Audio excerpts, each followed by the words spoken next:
Good evening, ladies and gentlemen. Thank you, Mr. Hibbs. Vice President Hibbs, that's what I get to look forward to now. All right. I will call into open session this meeting of the Arlington ISD Board of Trustees this Tuesday, June 13th, 2017, beginning at 7:01 p.m. I'd like to thank everybody for being out here with us this evening.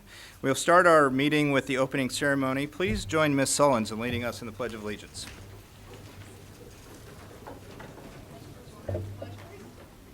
Pledge allegiance to the flag of the United States of America and to the republic for which it stands, one nation, under God, indivisible, with liberty and justice for all.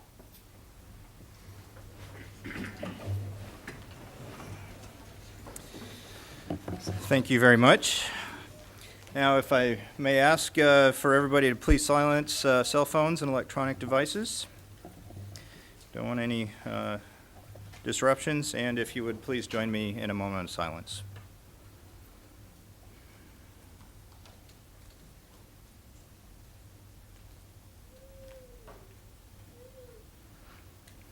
All right, thank you very much. So we will move right along to the first item on our agenda is administrative appointments. Mr. Superintendent. Thank you, President Rice, and I'd like to recommend the board appoint the individuals discussed in closed session for principal of Anderson Elementary, assistant principal for Arlington High School, and assistant principal for Young Junior High. Move to approve. Second. Motion by Ms. Sullivan, second by Mr. Hibbs. Any discussion? Please vote.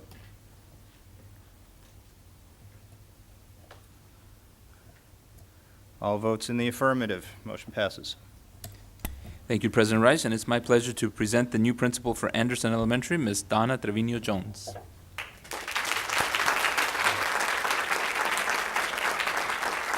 Donna attended Southern Methodist University to receive her Bachelor of Arts, Texas A&M Commerce for Master of Science in Ed Administration.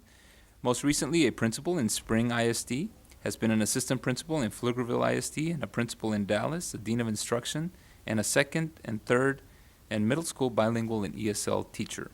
Donna, welcome. Congratulations. Thank you. Good evening.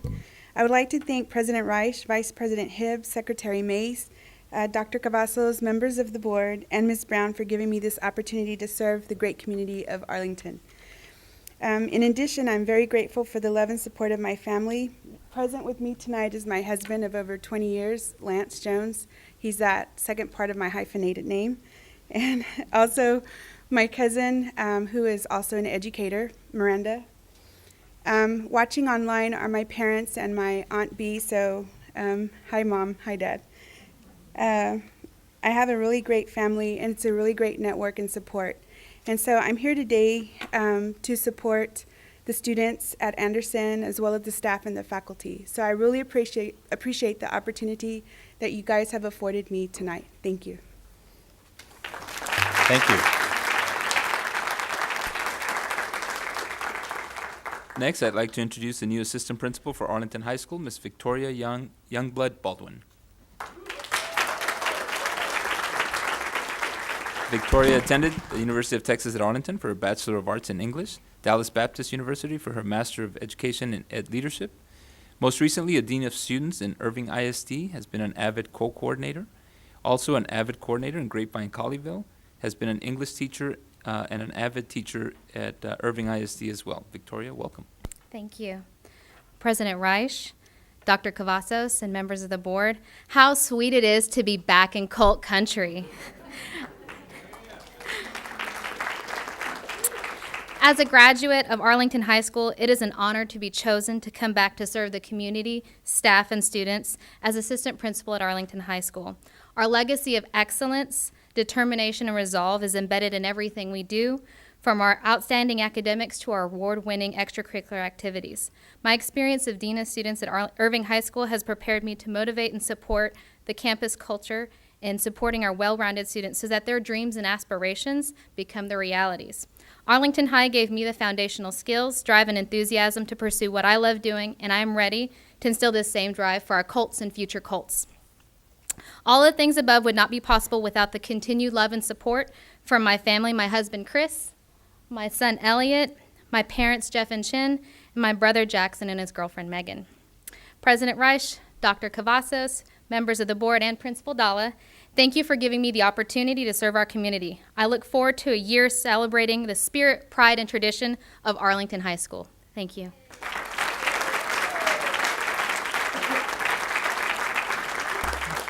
Next, I'd like to introduce the Assistant Principal for Young Junior High, Dr. April Street. Dr. Street attended Louisiana State University for her Bachelor of Science in Biology, Louisiana State University for a Master of Science in Ag Economics, Dallas Baptist University for Ed Leadership. Most recently, an instructional specialist at Barnett Junior High, has also been an instructional specialist in Cedar Hill, has taught 7th grade science and has coached at Young Junior High and at Nichols Junior High, has taught 6th grade science and history in Duncanville ISD, and a 7th grade teacher in Mansfield as well. Dr. Street, welcome. Congratulations. Thank you. First, I would like to thank God for allowing me to stand here before you, President Reich, Dr. Cavazos, and members of the board. Thank you for this opportunity to continue to serve Arlington ISD. The nomination is an honor. I would like to thank my Barnett family. Thank you for allowing me to serve as an instructional coach on your campus. Principal Hawthorne, thank you for your leadership and guidance. To the APs, Mackey and Badillo, thank you for your support and encouragement. Barnett will be missed. To my young family, thank you for welcoming me back. I look forward to working with you guys again. To Principal Hastings and the administrative team, thank you for this opportunity. Ms. Hastings, I look forward to learning from you, working with you, and working with your administrative and leadership team. Finally, I would like to thank my family and friends for their continued love, support, and encouragement. And I'd like to give a special thanks to my mom who's home. She showed me that education and learning can be challenging and fun. So thanks again, and good night.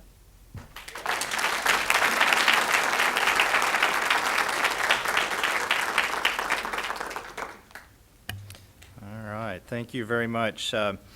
We will have a brief reception for you all. It's our custom that you follow Mr. Kale out to the front lobby so that we can receive, or you can be in a receiving. We can, that's my first reception line, thank you, so that we can welcome you and meet you specifically. I ask the audience if you could please let the board go first so that we can come back in. We'll take a brief recess, be back here at 7:20 with business. Thank you.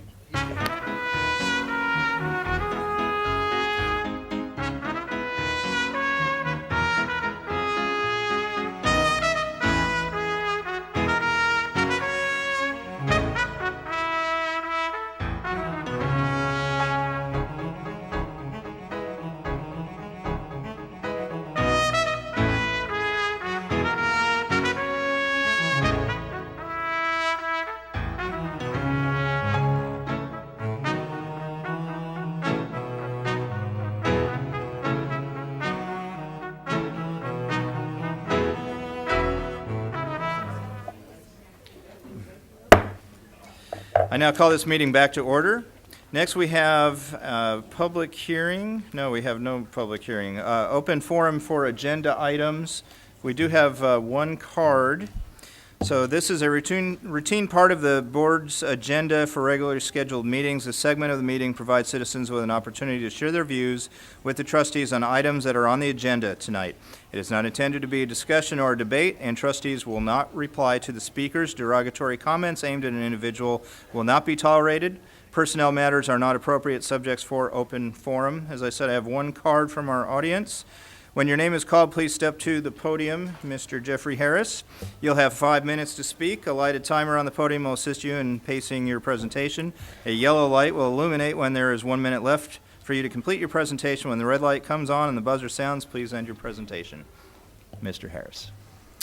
Thank you, President Reich, members of the board, and Dr. Cavazos. I'm Jeffrey Harris with UEA, and I want to thank you for looking at giving across-the-board salary increase for all employees for the upcoming school year.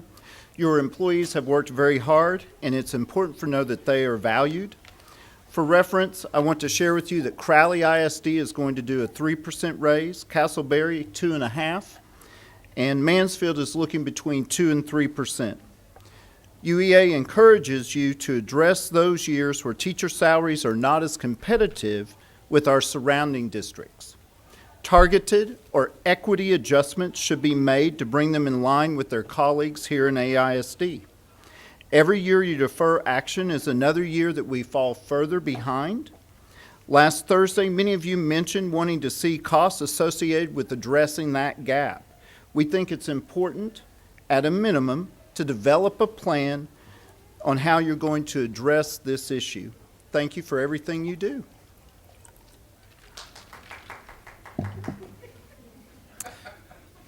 Thank you. Next item on the agenda is items to be withdrawn from the consent agenda, which there's only one item, so I don't think we have to call for any items to be withdrawn. So we'll be considering the consent item A. Ms. Powell, anything you'd like to share with us as far as bids? President Rice, board members, Dr. Cavazos, there is one item on the agenda this evening, and it is an easement that Encore needs to grant to us for the Ag Science Center so that we can actually pave a drive across their utility easement on that property. So that's it. Okay. Very good. Do I have a motion to approve the consent agenda? Move to approve. Second. Ms. Hudson moves to approve, second by Ms. Walton. Is there any discussion? Seeing none, please vote. All those present vote in the affirmative. Consent passes. Next, we move on to the next portion of our agenda, which is discussion action items. The first one being our 2017-18 preliminary budget. Mr. Superintendent. Thank you, President Rice. In last board meeting, we had an opportunity to discuss the preliminary budget, and tonight we bring back the information that was requested. You've already received that information that you requested last board meeting, and some updated information. Ms. Powell? President Rice, board members, Dr. Cavazos. As Dr. Cavazos just mentioned, on Thursday, you all asked us several questions, a variety of questions, and we provided that information to you all yesterday through a memo with some documents attached to it. We want to revisit several things and show you all several budget scenarios that we think may start to address some of the things that you all spoke about last Thursday night. So just to rehash, this is our budget adoption timeline. I've grayed out the June 8th date somewhat since we've already passed that date. Tonight, though, we will revisit some of those topics we discussed Thursday night on the general fund. When we complete that part of the discussion, we'll go on and look at preliminary budgets for the other funds that the board adopts each year. We anticipate that on June 22nd, we will hold the public hearing that we're required to have for the proposed tax rate and the budget, and we will present information, a proposed budget at that point, to the board and ask the board's consideration for that budget. By law, we have to adopt the budget by June 30th, so we can adopt it on the 22nd or at any time up till June 30th. We actually will not set a tax rate until August after we receive our certified values from Tarrant Appraisal District July 25th. So that particular action will still be to come. So as a refresher from last Thursday night's discussion, this is a very, very high-level summary of the general fund preliminary budget. What is not in here yet is a raise for next year. There's nothing in here related to new positions, nothing related to health insurance or any other type of compensation. So with this preliminary budget, you can see the column, the second one from the right. We are budgeting a deficit of $8.9 million. That is $5.7 million less than the operating deficit that was adopted by the board last year. When you factor in then our planned use of surplus fund balance to construct the Sam Houston High School 9th grade center, you can see that expense, that budgeted expense for the 17-18 year on there at $10.7 million. So that would bring our total deficit for the 17-18 year to $19.6 million if the budget were adopted exactly as you see it here.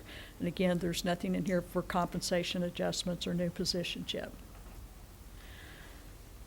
So revisit again on compensation. As we discussed at our meeting on Thursday, our teacher salary range for the 16-17 year has a starting salary of $51,500 and ranges up to $71,500. We work with the Texas Association of School Boards, or TASB, each year. We have them look at our salary schedule. They have looked at the market, and they have looked at our current schedule, and they are recommending that we move that beginning pay up to $52,500. That's essentially right at a 2% salary increase for folks at that level, or at that with 0 years experience. And you can see the range there up to $73,000.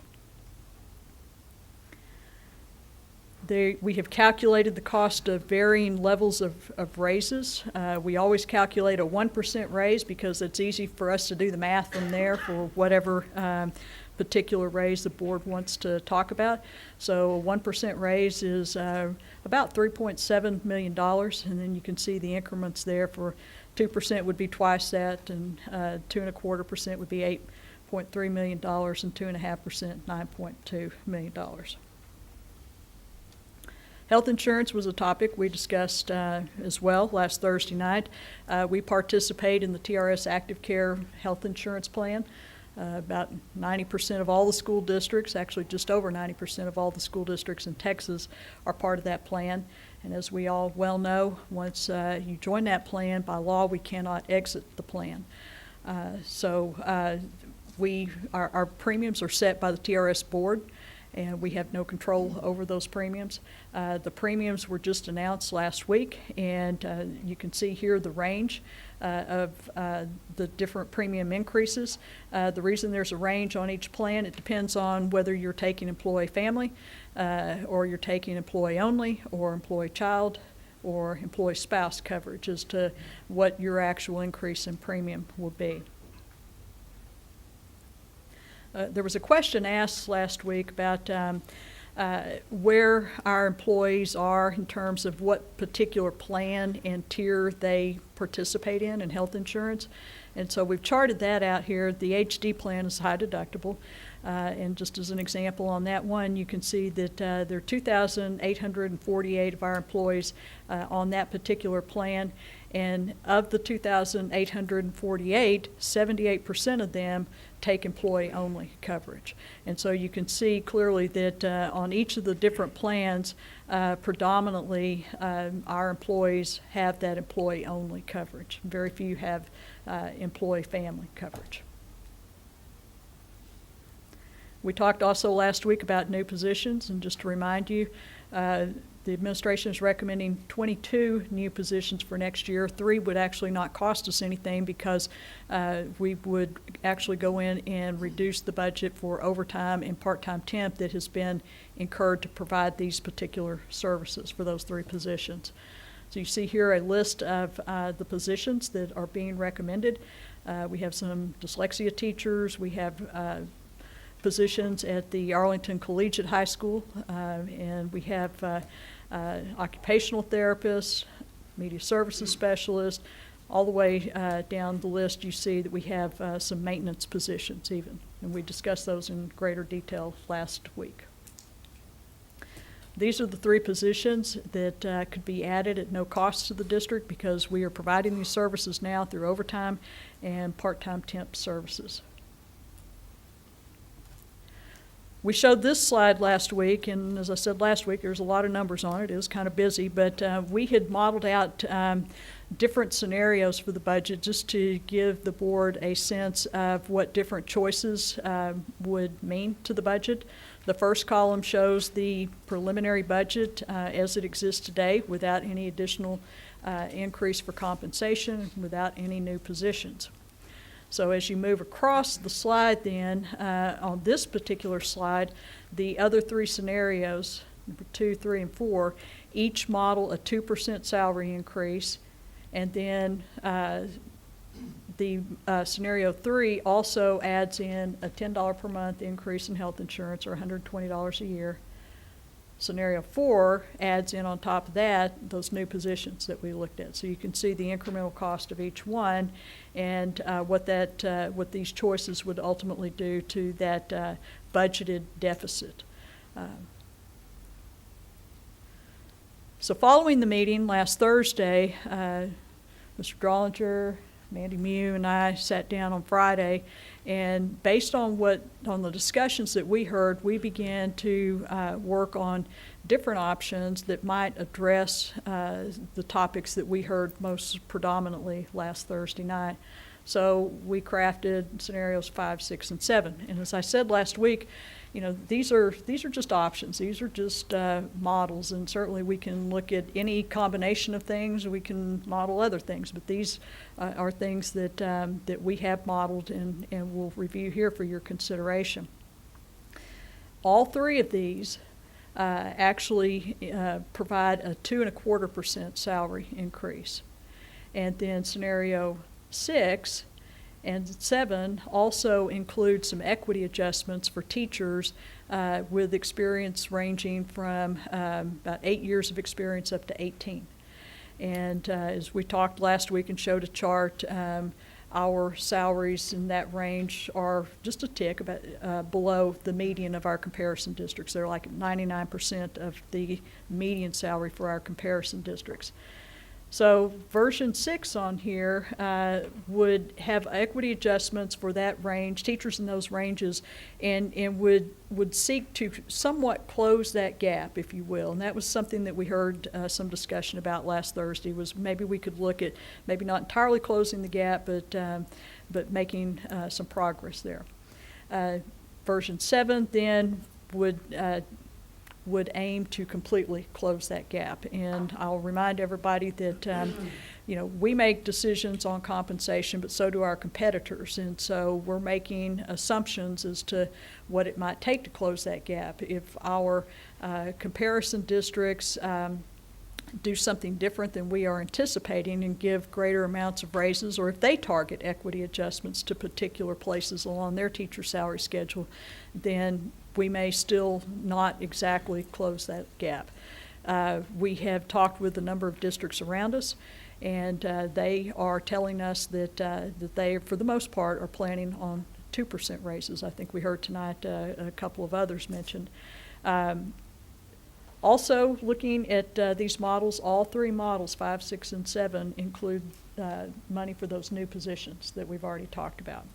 So again, you can see the line that says operating surplus and deficit, what these different choices would mean to the bottom line deficit, the operating deficit.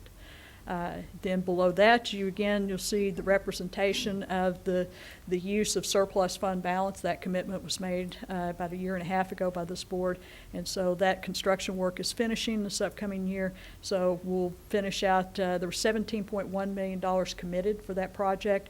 We'll finish out the last 10.7 of that construction this upcoming year. So you add all that together, when you look at our adopted budget schedule, you would ultimately see a deficit of, as marked on that next to the bottom line. So whichever combination of additional considerations we might consider will change that bottom line accordingly. This slide actually just states what I just described as far as what is in each of those different scenarios. And a couple of observations here about those scenarios that begin to address some of the discussion we heard last Thursday night.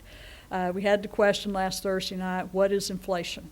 was the cost of living right now increase. And so that is 2.2 right now for the DFW area. And so a raise of 2.25% would be slightly higher than that.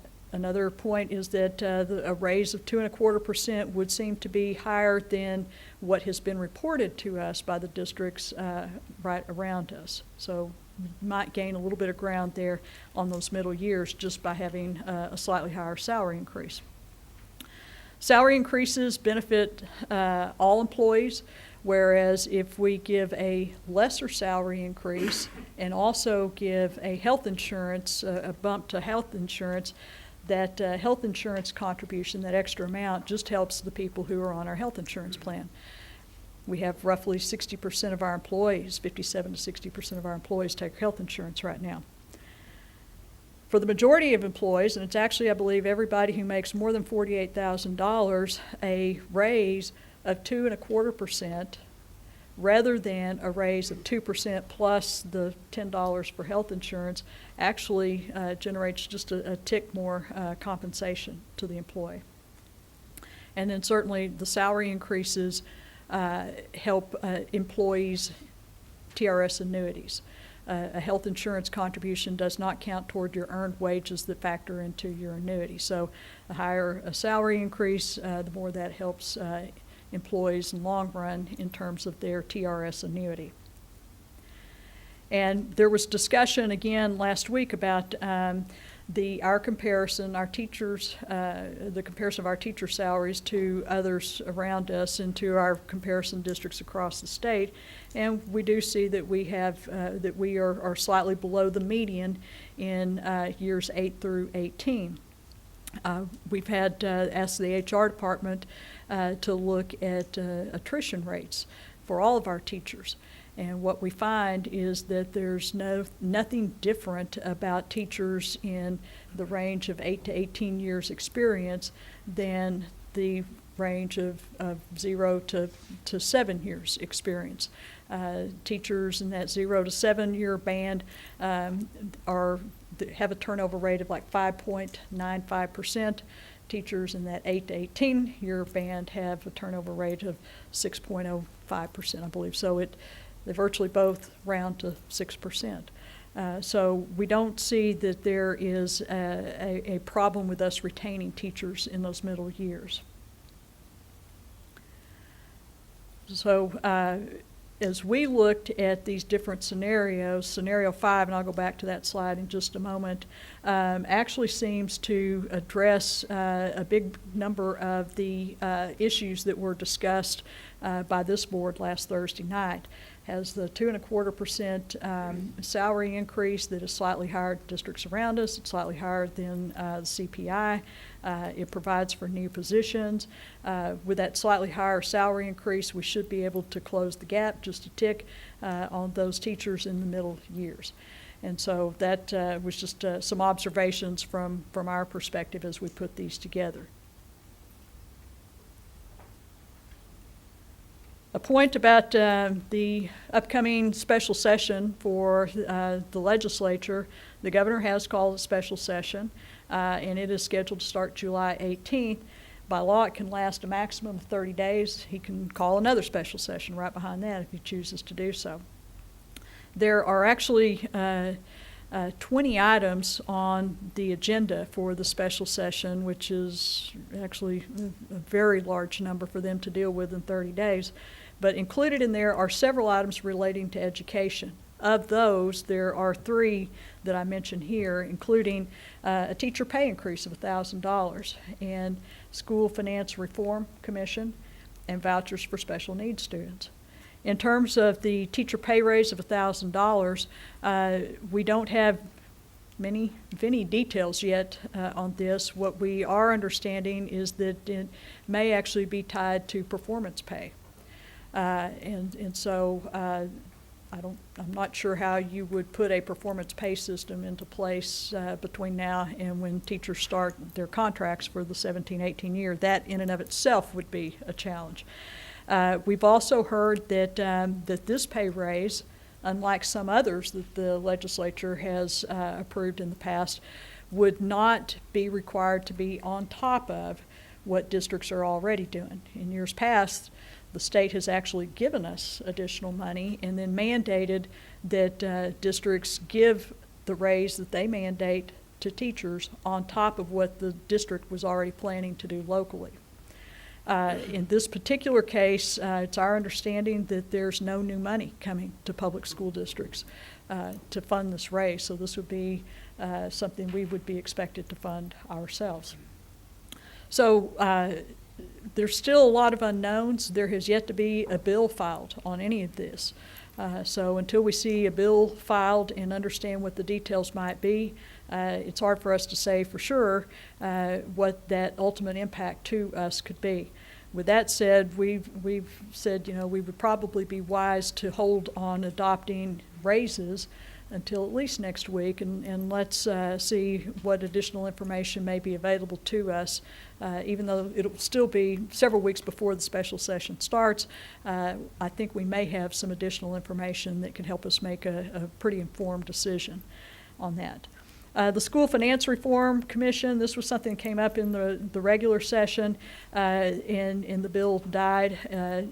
But this particular bill would call for the creation of a commission to study the school finance system between now and the start of the 2019 legislative session, and then report back recommendations to the legislature, the 86th legislature, on how that system might be revamped.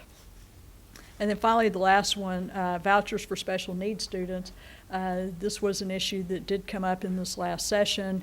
It was actually amended into the school finance bill that was set forth by the House Public Ed Chair, and the House did not support vouchers of any form, and so that particular bill, the school finance bill, did not pass out of the House because it had the vouchers attached to it. So that is another topic that the governor wishes the legislature to take up again. So again, we have no bills filed yet, so the details on these are not known. We've already talked about the $1,000 salary increase, and then remind everybody once again, we have to adopt our budget by June 30th. We can always amend our budget once we go forward.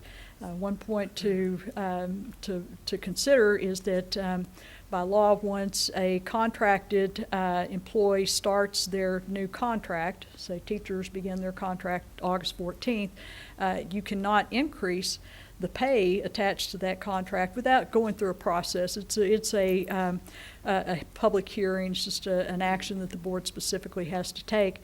Since that special session can last 30 days, it begins July 18th, it's conceivable that that special session would last until August 18th, which is actually after teachers come back to work. And so if they were to take some action very late in that session, it would be after schools, most schools across the state, their teachers have already started back to work. So it'll be kind of interesting to see what sort of dynamics or what mechanism they may put in place to make it retroactive, or whether districts are required to hold a public hearing if in fact it winds up being the expectation that this is $1,000 on top of what you've already done. So we're recommending that we not take any action on raises until at least next week to see if we have additional information that may help guide our decision in that process. So that's a summary of information on the general fund. I thought we might want to stop here and see if there's discussion and questions before we move on to the other funds. So.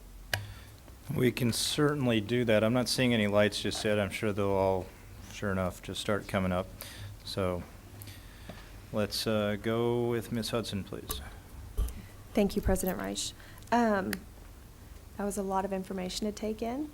As I was looking through the budget, I did have, it's just sort of a one-off question. It's not necessarily about anything in the presentation, but just a big difference in numbers, and it's about our paid pre-K.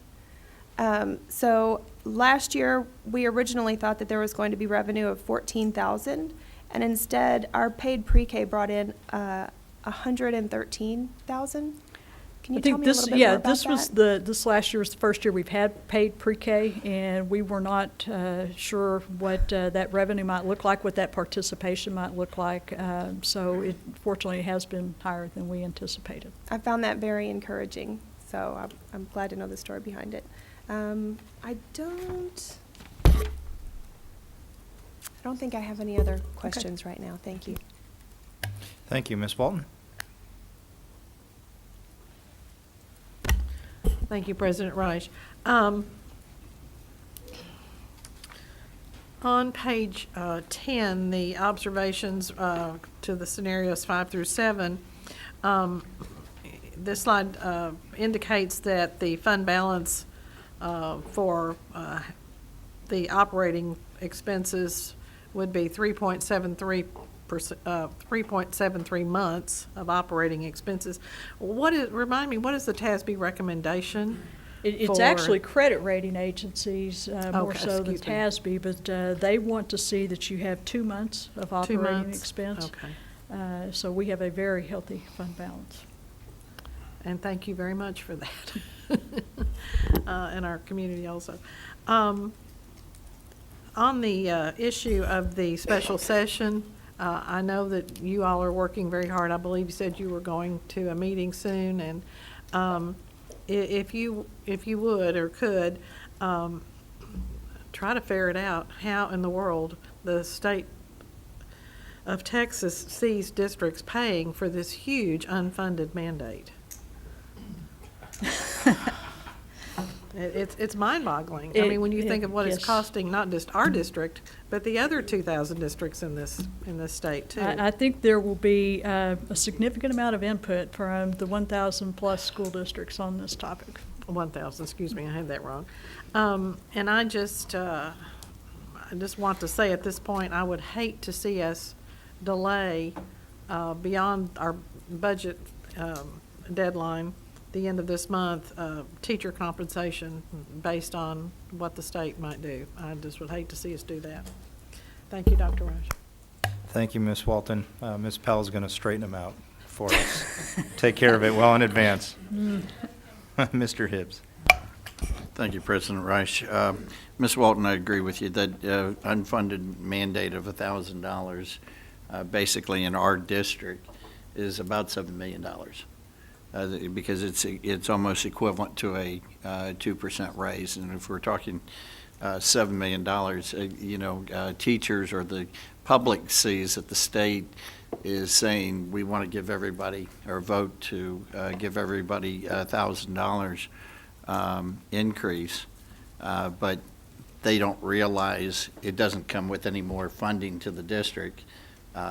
It really makes the boards look like we're not being, that the state is being very, very kind in nature, but Yeah. Mr. Hibbs, remind me how much extra money the state has given districts this year? You're exactly right. I mean, that's the situation that we're in. We're going to be voting on a budget, even if we voted on the baseline #1 plan this year, Ms. Walton, we're still voting on almost a $9 million deficit. First time that I think I will be having to cast a vote on a deficit budget. I mean, well, remember how we did it last year was because of Sam Houston. When we take those monies out of fund balance to build, we have to show them as actually going against our line, so that showed a deficit budget. But I'm in agreement with you. Every 1% is, of the raise that Ms. Powell just illustrated to us is $3,683,000, or sorry, $3,683,000. That's on top of that. When we're looking at the different scenarios, I really do believe that whether or not Mr. Hogg is very in tune with the state and through the legislative session as well as our committee, he's not real sure if that would even go through. But the threat of it going through, I would rather show our teachers that we were inclined to give that 2% or more raise now than ever in a situation that they would think that we're acting in relation to the state. When I look at the proposal, I'm absolutely inclined to say that it would be my hope and my desire that we move forward with all the positions that we have in place. I truly believe that we've been talking about most of these positions for over 2 years in our gifted and talented program and expanding the number of teachers that we have there. You know that the dyslexia program is near and dear to my heart, and because I suffered through that for many years. And seeing the expansion there, I think that the programming that we have in place is going to be something that will really fill a need that we have, ensuring that all of our children are being able to receive educational training and the opportunity to get to the same plane that so many of their peers are, that's in classrooms that aren't struggling with the very same issues. When I look at the scenarios, and scenario number 5 that came up, which was talking about the preliminary budget with a 2.5% salary increase, and with the new positions, 2.25, right, with the positions in place, I'm inclined to go down that direction. I also realize that we do have that gap, and I think that if we can show to our teachers that we're trying to work to level the playing field out in those years where we're really experiencing the largest drop, I think that would show good faith from the district. And I know that 6 goes to the point of saying that we try to do an equity adjustment up to 50%, and I know that adds another $350,000 to it. I'm wondering if there's a way that we could go and do maybe a third this year, a third next year, a third to get us into the next biennium when the legislature would meet again. It would be at that point, if they don't do any increases, it'll be 2 sessions in a row that we haven't received anything. And I think that the pressure may be on to start to release funding. My hope would be is because I think that so many districts are going to be in the very same situation that we're having right now. I calculated that that a third would be about $211,544 dollars that would be needed to start funding in that middle equity. And I would like to ask our board members maybe to consider that, maybe consider showing in good faith that we're making that step, so that we go forward with what's presented under number 5 in our considerations, but adding in on the equity adjustment that $211,000.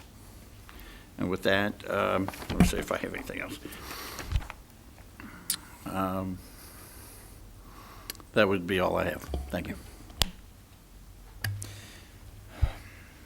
Thank you, Mr. Hibbs. Mr. Hogg. Thank you, President Reich. Mr. Hibbs, I guess thank you for the words acting like I know the state. I don't think anyone knows what the state's doing. You know it better than anybody. Well, if that means Ms. Powell and I, myself, and Dr. Reich and Ms. Hudson know about chaos from working with the legislature this year. So I fully agree. You know, listen, this $1,000 governor increase, never heard of a politician making a statement to help him in an election before. He's not going to fund it, you know. where this is going to come. It'd be great if they fund it. If they do fund it, it's probably on some type of performance. We're willing to give our teachers that raise before this comes. But I think we have to make it very clear, if they don't fund it, this raise, and they make this a rule, this raise needs to be counting for that $1,000. I'd love to add it on top. Our budget doesn't do that. And the one thing I said from the very start is we have to have a healthy fund balance. We have to have the credit agencies, because if we don't get to that stage, that's when we start getting in real issues. I've been on this board when we've cut almost 10% of a budget. I've been on this board during a RIF. I'm not going to be in that position again. So we have to maintain what we're happening. The legislature was originally proposing, before it got shot down, about a $6 million. We were expecting about $6 million around there to come in, and we saw nothing. We saw some unfunded mandates. We saw some other pieces. So we do have to, as a board, have concern over the next 4 years of our budget. We have some issues in our budget. We need to increase our enrollment in this district to maintain the budget. The last thing I'm going to do is rely on the state for funding. Because if I rely on the state for funding, we're going to have a really hard time. And we will be back in that position of not having the funding to do the things we're focused on. And I always remind people, remember, 89% of our budget's on staff. So when you're cutting budgets, very rarely are you not eliminating positions. You can do those through attrition, you can do those things, but it's still a very difficult decision on many of the things that are occurring. I also worry about, and I hope my colleagues appreciate all the discussions I've had on health insurance with this board. It was probably my number one objective to fight the state this year, because we have unlivable wages on health insurance. We have poor health insurance. We do not provide to our employees, and Mr. Kale's probably sitting over there going, killing me with this promotion on recruiting, but it's true. And we got the stats from what ERS is providing. And when you get better health insurance to work for the state in the Department of Motor Vehicles, that's a sad day than when our teachers. I would always lean towards giving on the health insurance, but I would tell you, I encourage my colleagues, I don't think we increased the health insurance this year. We talked about it last week, and I think we do go with the putting it on to salaries is where we look at that. Couple of things. I think it's got to open the eyes, and I hate to do anything political, but sometimes you got to open the eyes of the state of what's being provided on insurance. I would even encourage our staff to say, if there's legally ways to help employees understand alternative insurance options, we probably need to look at that. There's private exchanges, there's all kinds of things out there. I know I've talked with people in some, teacher organization, and they've done that with some others and helped encourage, because it's not just the ISD, it's everyone that's in TRS active care, and those that are even self-insured are even paying even more on that cost for insurance from where it covers. So when you look at that, that's a $595,000 value from where we came in. Whether it's 2%, 2.25%, I can go either way on a raise from that perspective of what we're going with. We can't affect the fund balance. Mr. Hibbs, I'm all for. I think we have to make some type of adjustment for equity adjustment. Whether it's a 3-year plan, 2-year plan, one of those, I think is the option I lean for. We're going to get farther and farther behind. And a teacher with 7 years to 18 years, you have to have a balance of staff. You have to have people that have really good experience on classroom management, and then you want those brand new, fresh, energetic teachers, and then we want our teachers that are talking about 20 years ago, here's how we did it, 25 years ago. All those people are balances in the culture of an organization. I worry that we spend a lot of money training teachers. Colleges like to say students aren't college ready. We like to say teachers aren't teacher ready and classroom ready when they come out into the classroom. So we spend a lot of money. Mr. Kale and his staff, our professional development IT team, spend a lot of money and investment to train teachers to be highly qualified teachers. We lose a lot of teachers at 3 to 5. That's probably our biggest range of when we lose teachers. For either they're like, I'm getting out of this profession. What am I doing? This is crazy. This is too much to be in. Or a lot of times, a lot of them start having families and decide they're going to stay home for a while and then eventually come back to teaching, such as my wife, who's gone through that. So I think when we hit that 7-year mark, we spend a lot of money, and those are usually some of our best teachers that have those. So I think it is important. We don't lose a lot, and that says a lot about a teacher. I always say this about teachers. Teachers aren't usually leaving for salaries. They do when it gets up into those bigger numbers. Teachers are leaving from leadership and culture of an environment. And so I don't think the money, but I do think it's a sign to our teachers of what we're doing. So I would be all for whether it's a 3-year, a 2-year. I don't think we fund it all in 1 year. I just think that's a little too big of a bullet to bite from where we're going in that focus. Ms. Powell, let me ask, have we, some of these discussions over pay increases, and we're going to talk about in a second our enterprise funds, are they able to, because when we make that type of decision, it covers all funds, are they able to maintain staying in enterprise fund with these type of salary increases? Part of what we're going to talk about tonight is moving the food service fund from an enterprise fund to a special revenue fund. We covered that with the Finance Committee several weeks ago. But to answer your question, yes. I mean, that's one of the things we always look for as we're building a preliminary budget is what would a raise cost us there, a 1% raise in food service, to make sure that we're okay even there before we begin discussing publicly, even for the general fund, what we think that would cost us. Okay, thank you, Ms. Powell. And you know, we talked about, you know, salary increases does help TRS pension, and it does. Health insurance increases also can help taxes for employees if they're contributing it to an HSA, which is what most should be in, is a high deductible health plan. A majority of ours are, and so contributing on that side does help from that perspective. If not, they could also contribute into an FSA from that side, which does give them some type of tax increase. So there's balance on both of those, and I just say that for don't discount, but I think it just reassures that the state doesn't even offer HSAs. Our employees have to go find them on their own. While I'd love to go find them, I don't want to spend $3 to $5 per employee per month to go find an HSA.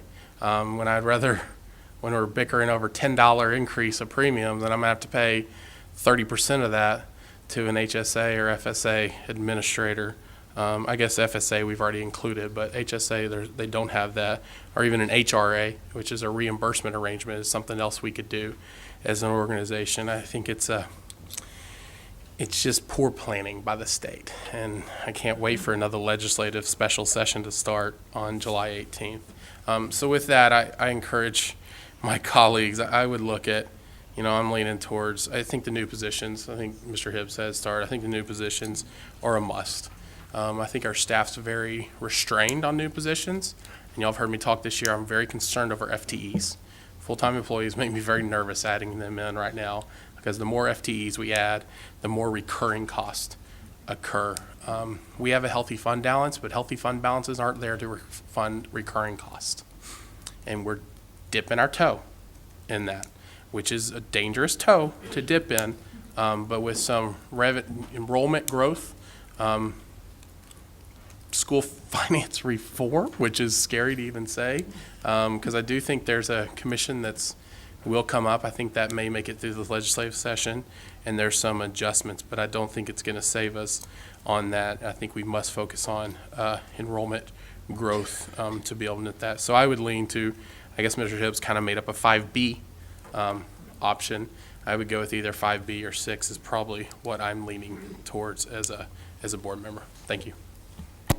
Thank you, Mr. Hugg. Ms. Sullins. Thank you, President Reich. Well, here we are again at budget season, and I agree with so much of what my colleagues have said, and thank you for the reflection that you've already shared. So I'm trying not to repeat that, but make sure that you have the feedback. Before I do, wanted to take a moment to commend the district, commend the finance department with all of the ups and downs and rolls and punches that come with school finance to then come forth with a budget that adapts to the changing condition and still prioritizing employees having a competitive salary and is the best possible we can in a health insurance environment that is not very friendly.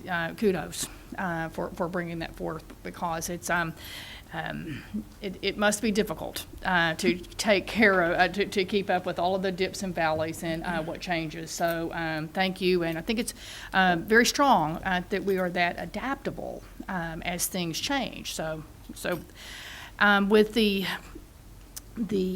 scenarios presented, I would ask my colleagues to consider not only that we go forth with the new positions, but we do so and give the administration the authority to go out and start hiring these people right away.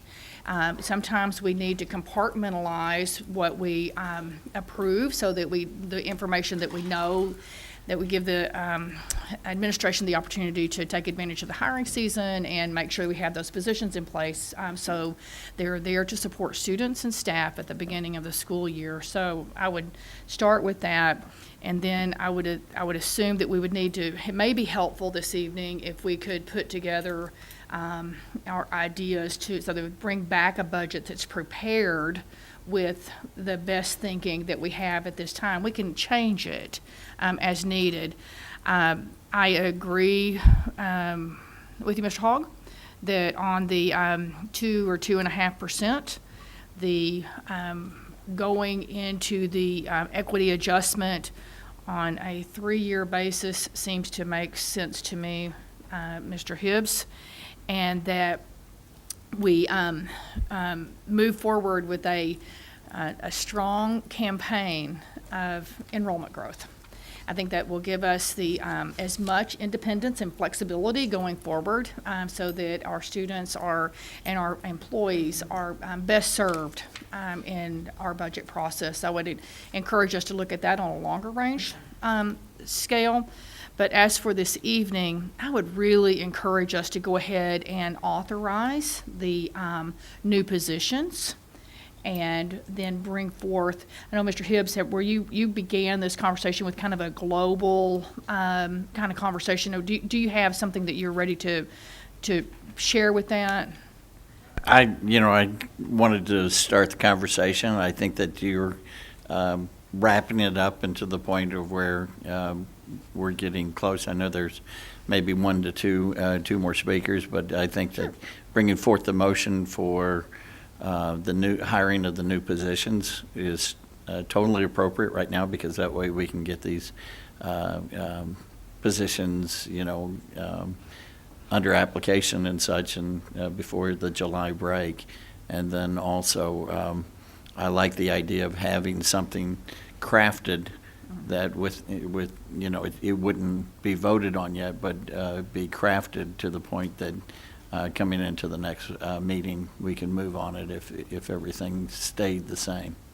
It would be my hope that that would be the best use of staff time as well, so that you have enough lead time to put it all together, and there's a tremendous amount of detail. So with that, at this point, I'd like to make a motion that we authorize all new positions presented in the budget scenario. I think all the new positions are the same in all scenarios, right? And I would second Yes. that.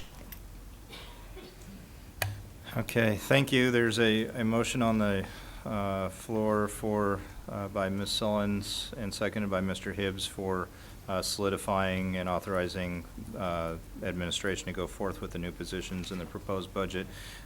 Before we go further, Ms. May's light is on, and we can address that in additional discussion and then vote. Exactly. So, did you have anything else?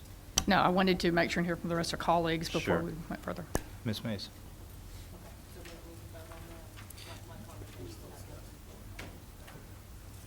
Has nothing to do with it? Well, that's fine. Okay. What I would like to say, just on that note, is I hear loud and clear and agree with what you're saying. We've got a lot of up in the air this time, and the least that we can do is offer some sense of consistency and stability so that you can keep things moving forward. These are positions we've been talking about through our strategic planning process, through achievement targets that are absolutely essential. And I would just like to add, before we vote, a thank you, Ms. Powell, Mr. Superintendent, staff. Nimble is beyond what I would say that we had a slew of information requests just Thursday.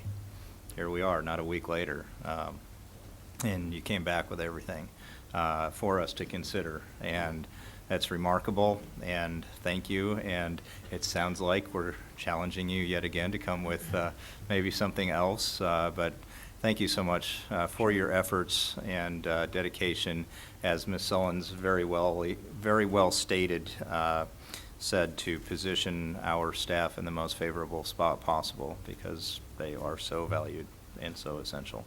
So without any further discussion on that, please vote.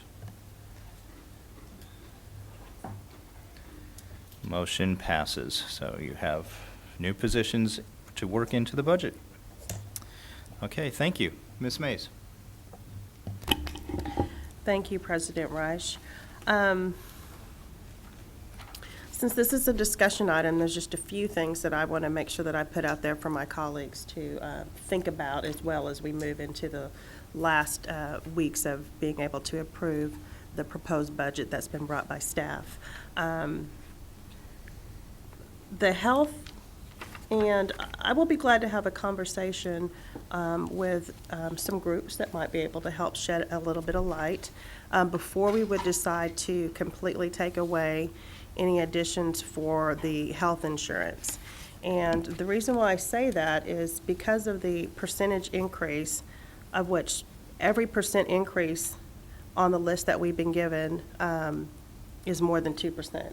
So for those employees that do participate in the healthcare program, the raise will not even cover their percentage of their increase, which of course, you know, in some cases 24%, we could never cover that anyway. So also part of caring for our staff, in addition to giving money and salary increases, is also the concern that we have for their health. If we don't have a healthy staff, we're not really serving our students much purpose either. So I just want us to be aware of the impact, if there is an impact, of not contributing additionally through either the wellness program, but for the employees that do participate, to make sure that they're not getting completely priced out of being able to have health care for themselves and their children or their spouse, if that is the case. So I just want us to think about not completely pulling away that contribution. I understand about not going towards TRS. I get that, but to get the raise and the raise completely be consumed by health insurance, I don't really see much of a benefit for that either. But paying directly towards the health, the $10, we know that that's going to go towards that, and it's not going to have to be a decision of the employee. Do I still take my $10 or $20 from my pay increase and put that towards my health care, or do I do something different with it? So just a thought. Also, the dipping of the toe. I know that my other colleagues take our fiduciary duty very seriously, as I know our CFO does. So just as we're having these conversations and we're looking, I just want to make sure that we're cognizant of not just this year, but for the future years, and know that because we can take something this year and make it work, could have an impact on us through the years that may not be as positive. So I just want to make sure that as we continue to go through our review, that we definitely keep that in mind. And what's interesting, Cindy, just from attending board meetings, even well before I was a trustee, I would normally hear a question that would be asked of you. So Cindy, how do you feel? And I always thought that was an interesting question, because I know you would not present anything that you didn't feel comfortable with. So it was like asking a question but knowing what the answer would be. But appreciate you answering our questions honestly. We've grown to trust your insight and know that when you and your staff put together the budgets that you have thought and considered, The last point that I'll bring out that I just want us to also consider or bring additional questions if we have is because of the awesome things that we're doing and growing within the district that are coming online this upcoming school year and form. The one thing in my mind that I always remember when you show us the pie graph of where our dollars are going, most of the percentage going towards salaries, but the next thing was also utilities. And we know that it will cost to put these wonderful buildings and programs online and working, so I just want to make sure that we pay attention to what our daily, regular operating expenses are going to look a little different over the next couple of years as well. And that's all I have to say. Thank you, Ms. Mays. I don't see any other lights for trustee questions, so we can proceed on to the next section, please. Okay. All right, so there are several additional funds for which we need to consider adopting budgets as part of the original budget process. So we're going to talk first about food service fund. This is one we usually talk about last. Food service today is accounted for as an enterprise fund, so try to stay out of the accounting standards weeds too much here, but an enterprise fund uses full accrual basis of accounting like a business does. There have been a couple of new accounting standards that have taken effect in the last couple of years, GASB 67 and 68, that dictate how governmental entities report information on pension plans. So, we are a part of TRS. And so the state contributes a portion to TRS. Employees have amounts deducted out of their paychecks for TRS, and then districts have certain percentages they pay on particular positions for TRS. So with these new accounting standards, they will require school districts to recognize a proportionate share of the state TRS pension liability. And that's new. We have not been doing that. If you are in the corporate world, you are very accustomed to putting on your balance sheet the liability, the long-term liability for your company's pension plan. Governmental entities, since the plan was not ours, we have not had to do that. These two new accounting standards, though, would require all the school districts in Texas to report their proportionate share of the TRS net pension liability on their financial statements. It's a book entry only. No, we're not ever going to write a check for this, but it's a book entry only. So for the governmental fund types, like our general fund and our grant funds, there's no effect to the budgets like we've been looking at tonight. The only place you see it is in the comprehensive annual financial report, our audit report. There's one set of schedules that is produced called the government-wide presentation. And frankly, nobody uses it. But it was intended to consolidate all the funds and try to treat them somewhat more like a business. But that's the only place for those governmental funds that you would see this type of an entry. For an enterprise fund, though, since an enterprise fund uses full accrual accounting like businesses do, they actually have to record this as an expense and a liability on their books. And so that expense is significant enough that it has the potential of causing us to have a deficit year after year in that food service fund. So that's something that we would prefer to avoid if we could. We're recommending that rather than treat the food service fund as an enterprise fund, that we now treat it as a special revenue fund, which is where the vast majority of Texas school districts account for their food service fund, is in a special revenue fund. We actually have choices on that. So it does not do anything to change the way we operate.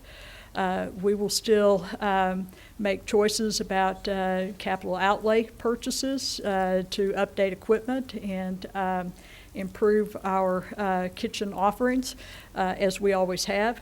But now then, the accounting will be handled just like our general fund. We'll use what's called the modified accrual basis of accounting. So this is something our staff has spent a significant amount of time on this spring and talking with our external auditors to understand the implication of those two GASB statements and to understand what it might look like if we converted our food service fund to a special revenue fund.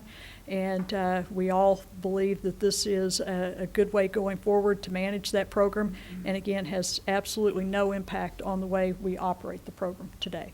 So that's going to be our recommendation, is that we handle this as a special revenue fund rather than an enterprise fund.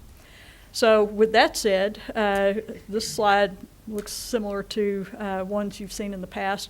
We have to increase the lunch price just at our elementary schools on paid meals in order to comply with the federal Healthy Hunger-Free Child Act. Up to this point, we've had to increase it by 10 cents at all grade levels. This particular year, we actually meet it at the secondary level. It's only the elementary level where we have to make that increase.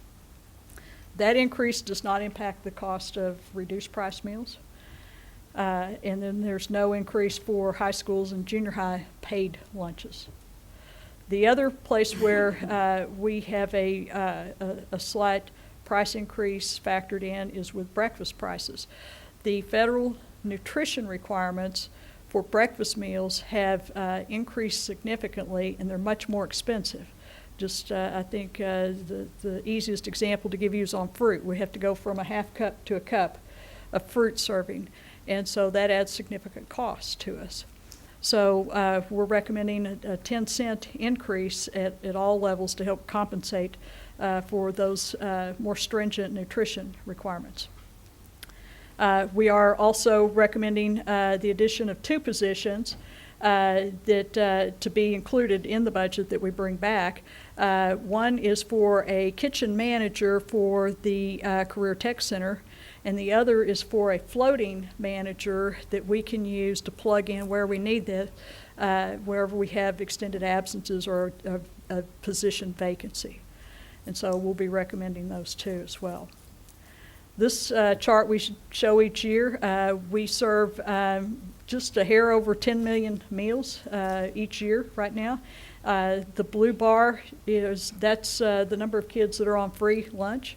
Red is the kids that are on reduced meals, and green is paid meals. So when I say kids on it, these are actually numbers of meals served. So you can see the vast majority of the meals that we serve are served to students who qualify for free meals, and we receive federal reimbursements on that, and that helps us fund our programs. So this is a quick look at the preliminary budget. So Mr. Hogg, back to your question about a 2% raise or 2.25% raise. You see that what is shown here is a surplus of $456,000. That's before the raises. A 2.25% raise would be $259,000 roughly. So plenty of room to absorb that. All right. Natural gas fund, this is where we account for revenues generated from the leases, gas leases from mineral interest. And so our board voted many years ago to commit these funds for future special projects. So this is accounted for as a special revenue fund. We can amend the budget at any time to appropriate funds within this budget or any other budget for that matter. So just to show you the brown bar, it's kind of hard to see on here, but the brown bar just above the dark red bar, if you're looking from the bottom, that is the Barnett Shale production, and it's actually decreasing.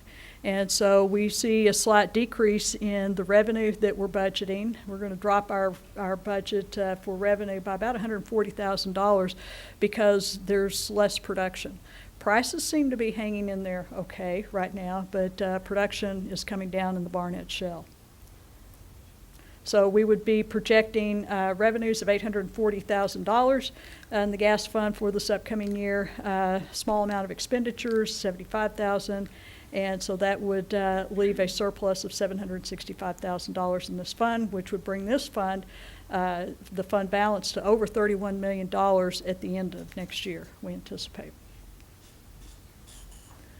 On the debt service fund, this is where we account for the taxes and the interest on those tax collections to pay our principal and interest on bonded debt.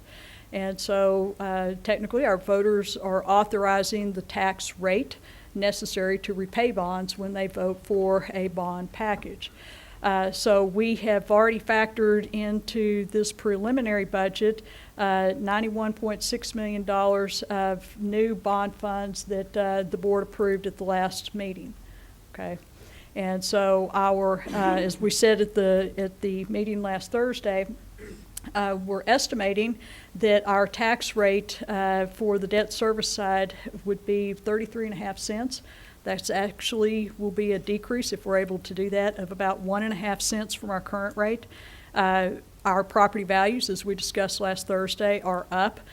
We anticipate that they will be up by somewhere close to 8% based on the May values we've received from Tarrant Appraisal District.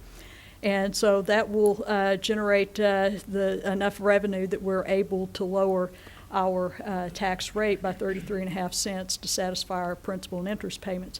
We will not adopt this rate, though, until August after we get our certified values. And so we'll keep watching this, and we'll bring a recommended rate to you all in August. So this is a look at that particular budget.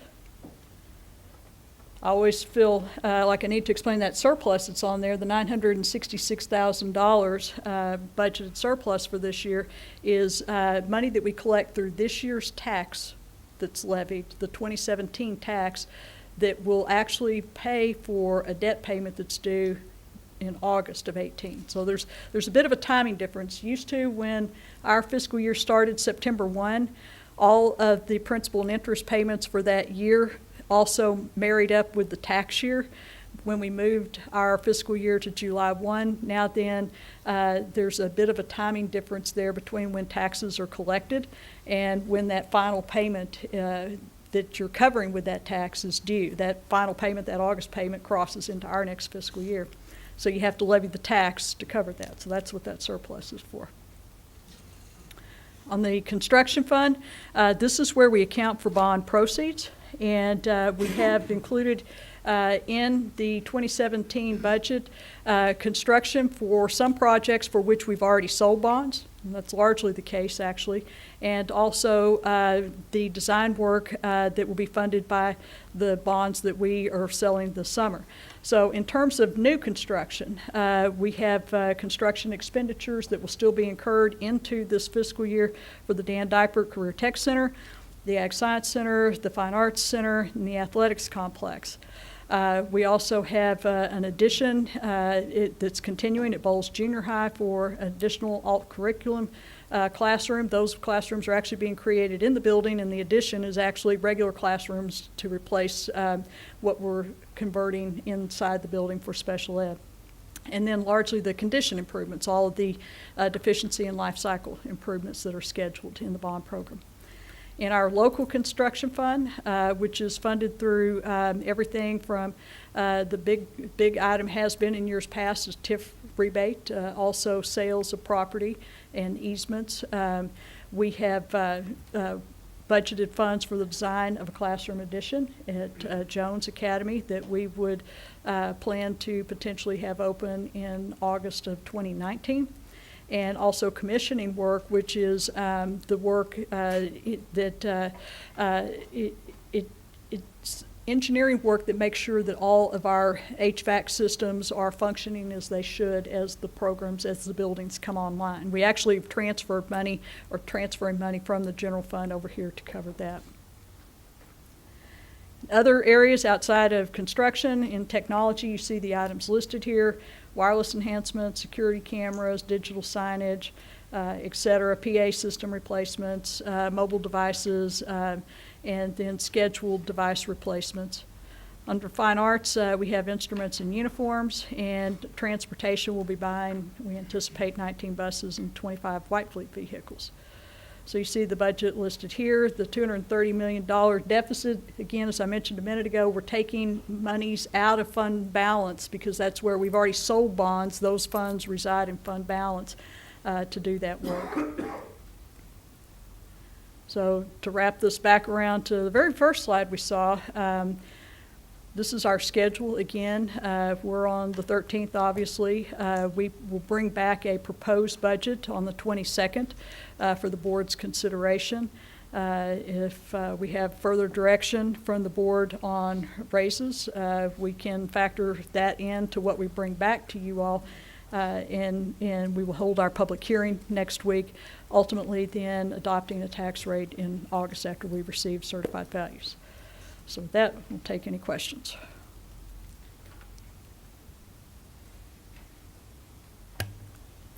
Ms. Mays.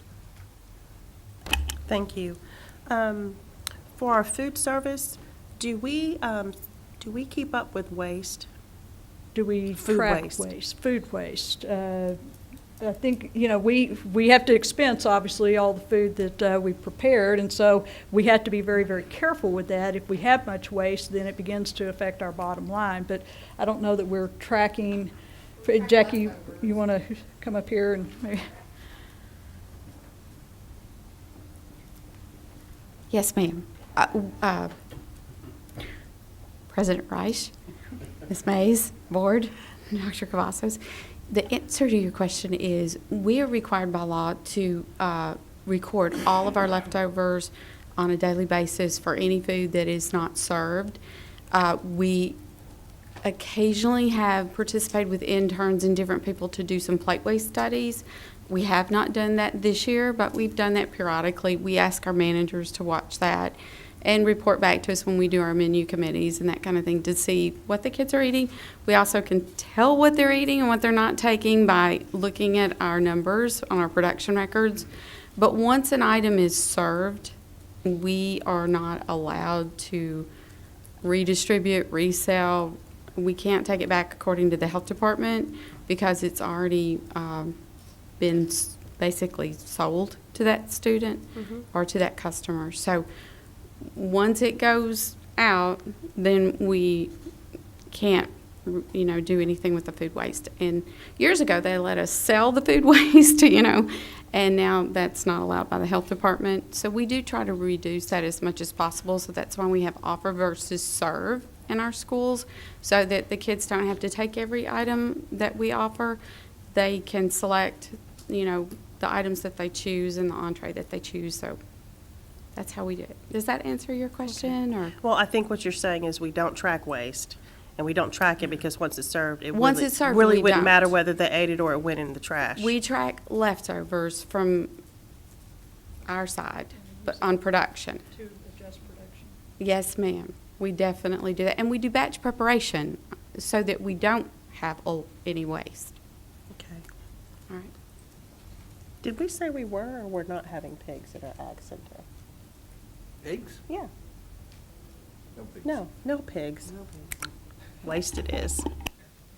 If I could speak to that again, though, and I think as she was pointing out, they do an excellent job of planning the appropriate amount of production to match, you know, the participation we anticipate having. If we don't manage that, then you're going to see that we have a problem with our actual expenditures exceeding revenue time after time again. They track those leftovers and use that information to help adjust production records as appropriate, so that if we see that we've had a particular item left over, we may make less of it next time we serve it. So we use that as a tool to help us manage our production. And then I had one other question on the natural gas fund. For our expenditures or other uses, could you just give us an example? Yes, it's legal fees if we have a new lease or an assignment of a lease agreement. I work with a particular law firm in Fort Worth to help us review those items, and so that's strictly all that it is. Thank you. Thank you, Ms. Mays. Mr. Hibbs. Ms. Pell, we actually used them quite extensively a few years back when we were trying to Yes, we did. do the lawsuits and get a renegotiation of many of our services and fees, and I think that paid off very wisely for us. I mean, in the 7 years since I've been on the board, and I've seen that fund go from 20 million to, or just over 30 million now. So, I mean, it's, we've done well with it. And many people have various opinions on fracking now, so than what they did 7, 8 years ago. Trying to bring this the discussion back to where we were then before. I'm not sure how many other individuals still will want to discuss this, but to give the administration direction. Would we want to come back and, circle back around to what we would like to see the board bring, the administration bring the board next week, as it would be dealing with the raises at this point and any equity adjustment? I would just throw that out here. And I'm doing that selfishly because I won't be here next week. I'll be out of town. So I would like to have a pretty good understanding in the direction that we might be moving also. So I would just, I think everybody remembers what my recommendation was, so I'm not going to rehash it. But if you have any questions for me, please feel free to ask. But I'll leave it with the others to discuss. Thank you, Mr. Hibbs, and yes, we will, we have a couple of lights here. We will circle back and make sure that we give staff adequate direction on one or two different options that we all kind of nod our heads to on consensus. Ms. Owens. Thank you, President Reich. Mr. Hibbs, I would like for you to recap down so that we've covered a lot of territory this evening. I have a couple of questions. Could you recap where you are on the recommendation? Yeah, what I was looking at towards the recommendation, and of course I was the first one out of the chute, so and I listened as others made points. Mine was to look at the recommendation or the level 5 that we had, scenario 5 with the preliminary budget of 2.25% raise and the approval of all the positions which we have done. And then with the caveat under equity adjustments, because presently under number 5 there is no equity adjustment, putting in an equity adjustment which would be basically a third, which I calculated to be $211,000. And what I'd like to, we will make that calculation too. I think it might be just a tick higher than that, Sure, not much, sure. but we can calculate that. Okay, that's great. I know I heard that pretty loud and clear. I think I also heard Mr. Hogg state that he was pretty much in that same level, 2 or 2.25% as well. So I think it's a nod of heads if we want to see those two scenarios come back. And then Ms. Owens, you still have the floor. What Mr. Hibbs just mentioned, and then rather than the 2.25%, to also do 2%, plus everything else that he said. Is that right, Mr. Hogg? I'm just reflecting on what your preference. I said if this board wanted to at 2, I'm probably okay with 2.25. We look at 5A and 5B. I'm sorry, 5B and 6 is probably where I was leaning. Okay. All right. Very good. Ms. Owens? Good. So 2.25 and 2.5, or 2.25 and 2? Well, I was hearing 2.25 and 2.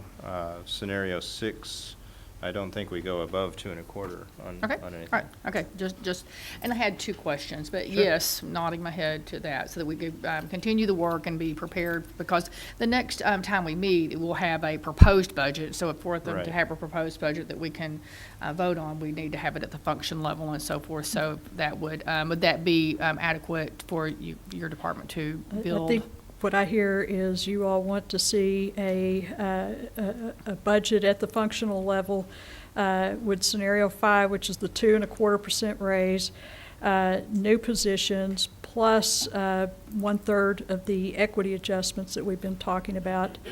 And you would also like to see at the functional level the budget under scenario 6, which is 2.25 and basically 50%, trying to equity adjustments that attempt to close the gap by 50% and the new positions.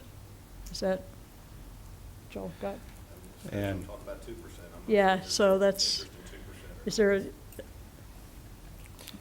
Bowie? Mr. Hogg? If everyone's comfortable with 2.25, I'm good. Okay. Show of bobbing heads around here at this point, just as far as scenarios, okay? The other thing that we did hear you request to put into the budget was those food service positions. right, so food service positions and the raise will be built in there when we bring that Okay. back. Okay. That's my questions were related to that, Okay. as a matter of fact. So, Great. Ms. Bell, I had two questions, and I think they're both related to food service. The modified accrual system that you're proposing, would that be limited only to the TRS impact, or would it No. be more global? It would be, the entire fund will be treated under modified accrual accounting, which is similar to what the general fund uses. It's the same basis of accounting we use with the general fund and special revenue funds. Okay. And the two positions, they are not included in the positions we. Correct. So it may be appropriate, so that we can go ahead and get all the hiring done, to make another motion to approve the CTC kitchen manager and the floating kitchen manager, so that the same hiring process could begin. Point, thank you. So I would like to make that in the form of a motion. I'll second that motion. Very good. We have a motion by Ms. Sullen, second by Ms. Walton on the addition of those two food service positions. There's lights lit. Does anybody have any discussion related to that motion? Well, let's go ahead and vote on that one then. Motion passes. Let's continue. Ms. Sullins, anything else? That's it for me, All right. for now. Ms. Mays. Thank you.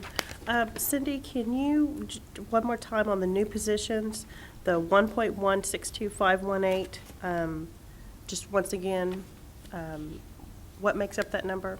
Our 19 positions and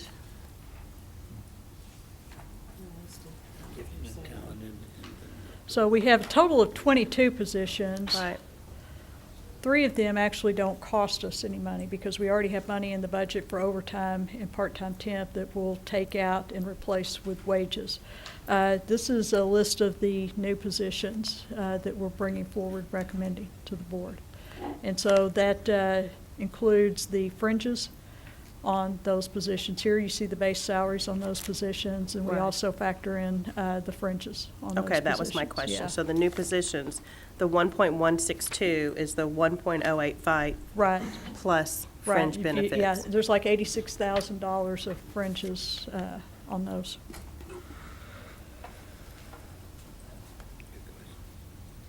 Let's see.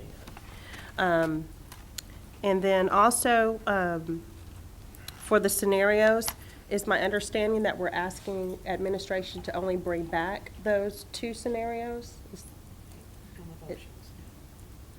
Because if we are, I'm still also asking to still include the health insurance portion. If we're asking them to only bring back for us to vote on a recommendation of just those 2, then I would like to still have the discussion then to also bring back the recommendation, including the health insurance. Okay. Well, we can certainly add that as an additional option. And this is discussion action, and there is still time to process things, so I don't want to usurp your thought process here by any means. I don't know if at this point, if there's a general will of the board to pursue that direction. I'm seeing. Dr. Reich, I don't see a problem. I mean, it's adding a value of Yes. 695 that we just know there's a value dollar at if we Yeah. decide to add that. Right, that's why I was 595, asking for thanks, Ms. Hudson. clarification. Okay.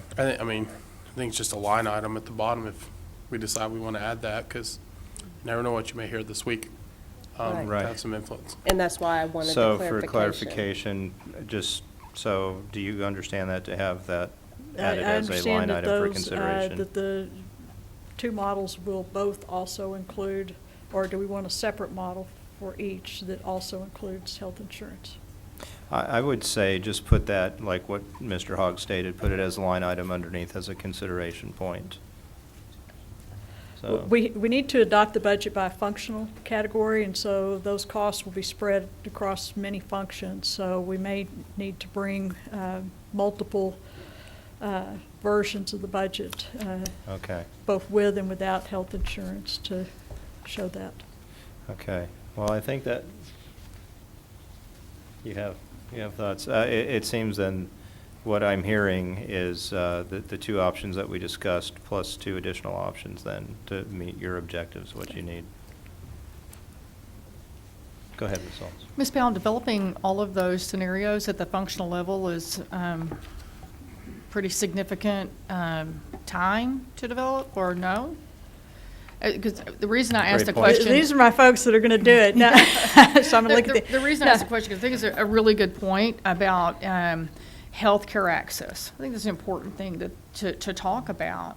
And, you know, there may be more ways to look at it other than maybe the salary and additional salary increase to cover health insurance, as Ms. Walton talked about. You're talking about a different type of health insurance contribution. And there may be other ways, other strategies that we consider other than just salary. Maybe it's another type of access to health care. So it'd be my suggestion that, at least to think about, that could be something that could be more of an amendment to the budget. And we can do that, or we can build those models. That's not too Okay, fast. I'm sorry, maybe there's some confusion. I wasn't asking for a reinvention of the wheel, just on it says health insurance, and you have a $595 amount. So that's all I'm asking is. Right, so we'll spread that across all the functions is what we'll do, and that's fine, we've got that. Am I missing something?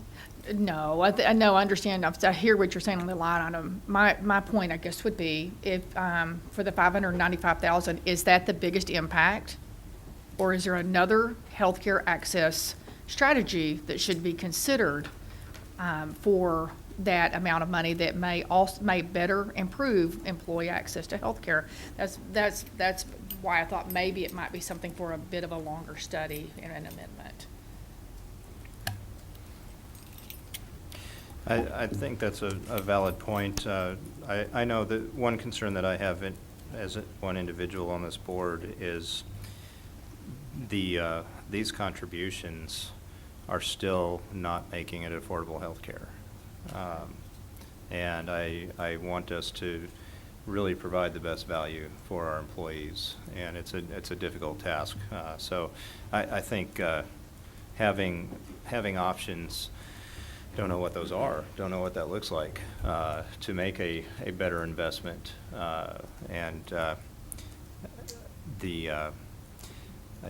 didn't really want to use this analogy out here, but similar to throwing pennies into a lake is kind of where I see are not making an impact, and we need to do something for our employees. Okay.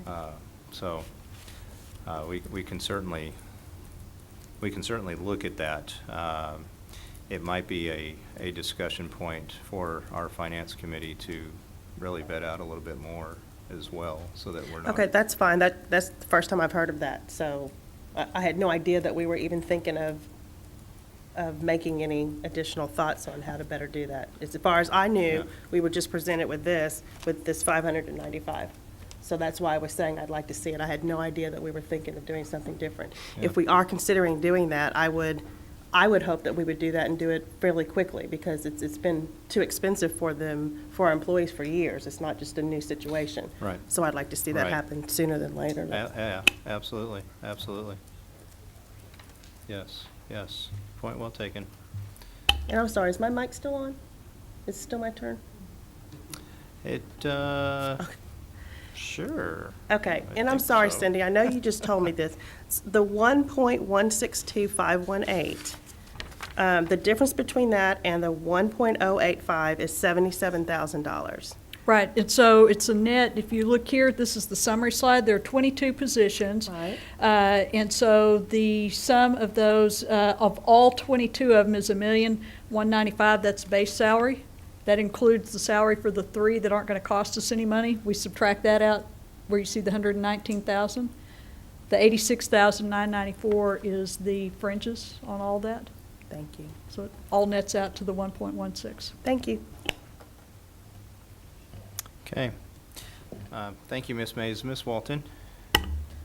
Thank you, President Reich. I have a question, but before I ask my question, I think it's real important that we do all we can for our employees with salary. The health insurance thing concerns me because only 57% of our people are taking that insurance. That leaves a whole whopping almost half that are not, would not see any benefit from that $10 increase per whatever. And, you know, my thought is 2% raise and the 1/4% for everyone, because everybody's paying for insurance one way or another. And they could use that to either pay for the TRS one that we have or contribute that to their spouse's insurance or however else they're, you know, however they're getting insurance. I just think it's a more equitable way to provide health insurance or money for health insurance for all of our employees and not just the ones that are on the TRS care. I'm off that soapbox. I just have one quick question, Cindy. On the change of the name from Enterprise Fund to Special Revenue Fund, do we need a motion to do that, or can we just do that? That would be part of the budget. Just when you adopt the budget, we're presenting it as a special revenue fund, and so Okay. nothing else beyond that. So you don't need a No. motion tonight? No. Thank you. Thank you, Ms. Walton. Ms. Hudson? Thank you, President Reich. This is a very difficult thing for us all to process, I think.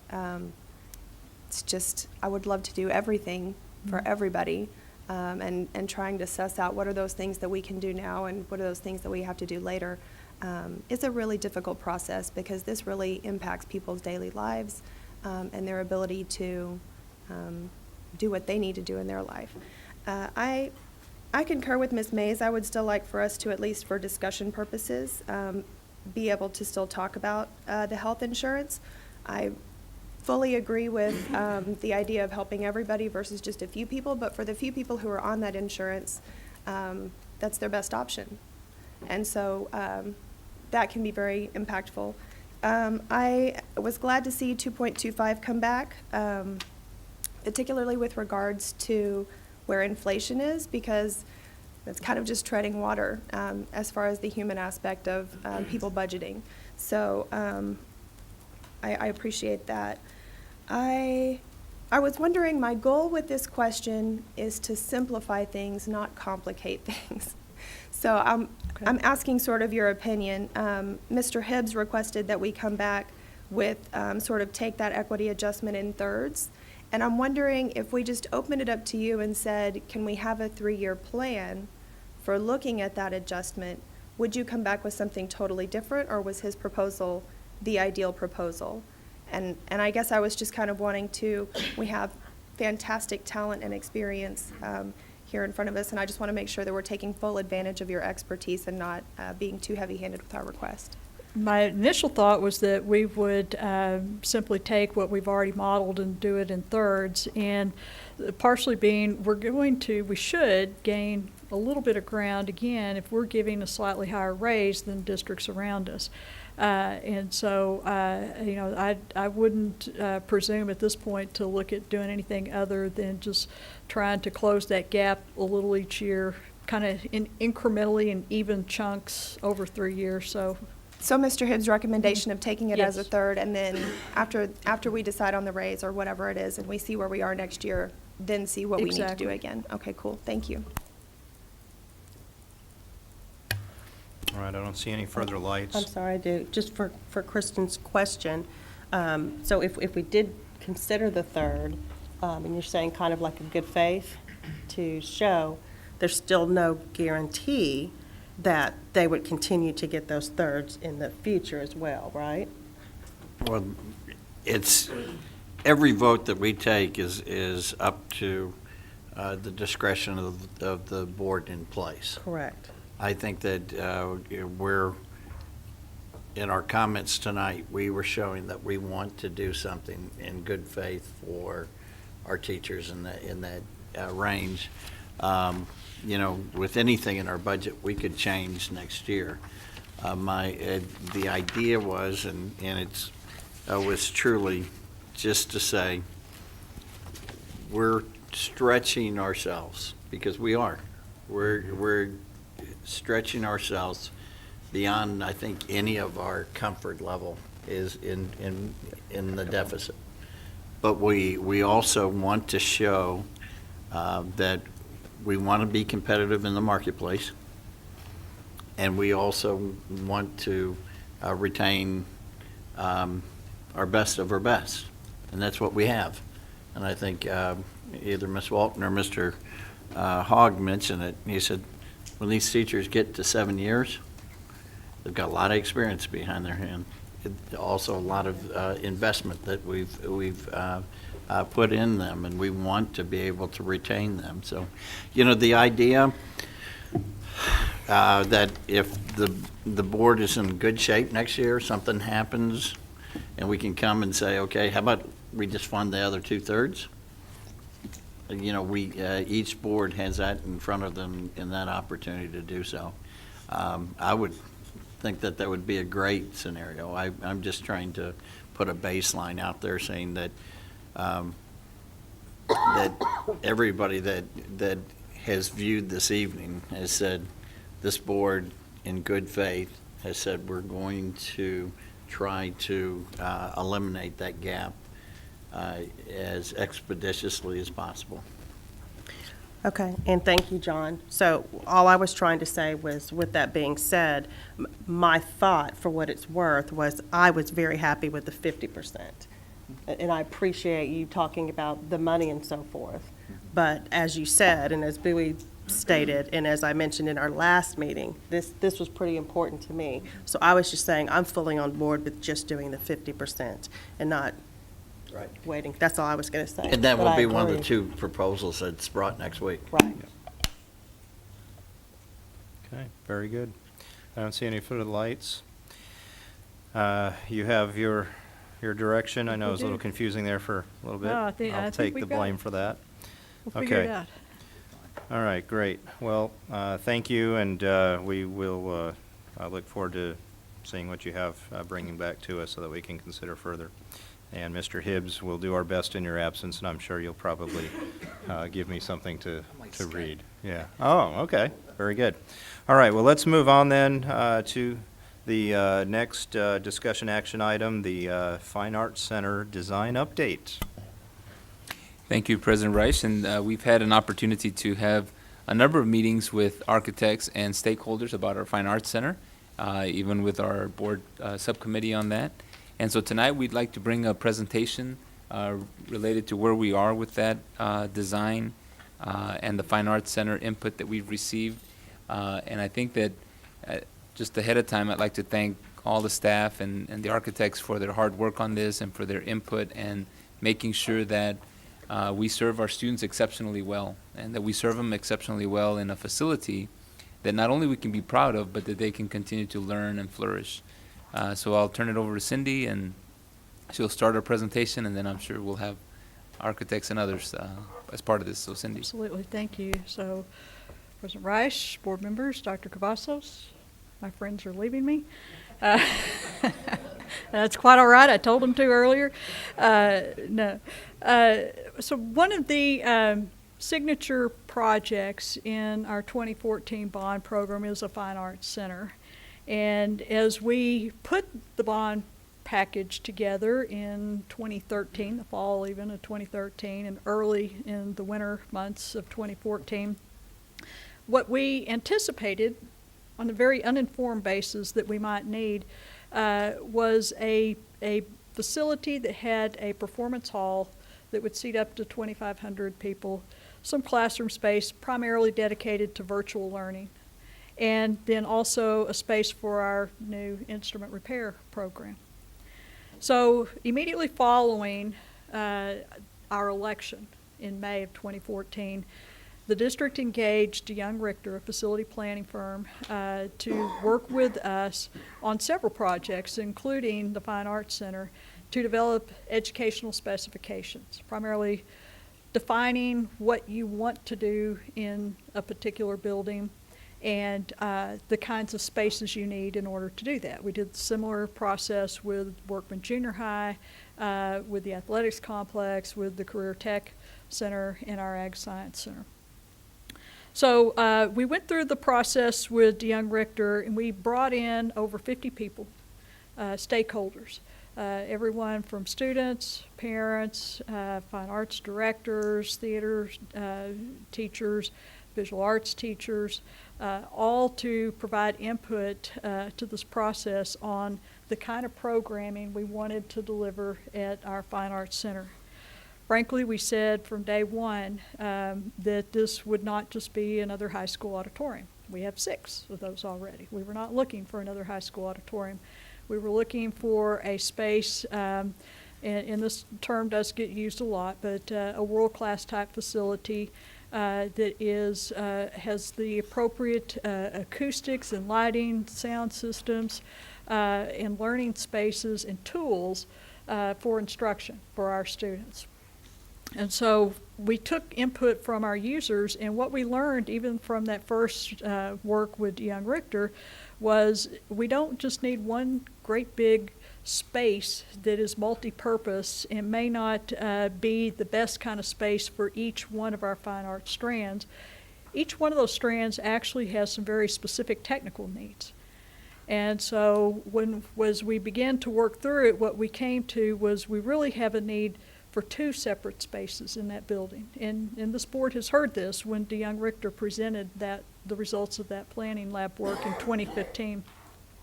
But a concert hall, a performance hall that really supported our music performers, choir, band, orchestra. And then a theater that actually supported our theater and our dance programs. Plus then support spaces for those 2 performance areas. And that in some of those spaces, frankly, we had not really thought about or fully defined as we built the bond program. So fast forward now to March of this year. We've selected the site for our Fine Arts Center off of Division, just south of AT&T Stadium. And we have engaged HKS architects to design that facility for us. So they began working with us in late March, and we've done a number of things, and Mark Vandervoort with HKS is going to walk us through that process here in just a minute. But we brought back some of those same individuals and some additional folks from that first round of work with DeYoung Richter, and we worked through a charrette process then with HKS, where HKS basically took that educational specification that came from DeYoung Richter, used that as a starting point, and then we essentially validated it and we refined it through these meetings with HKS.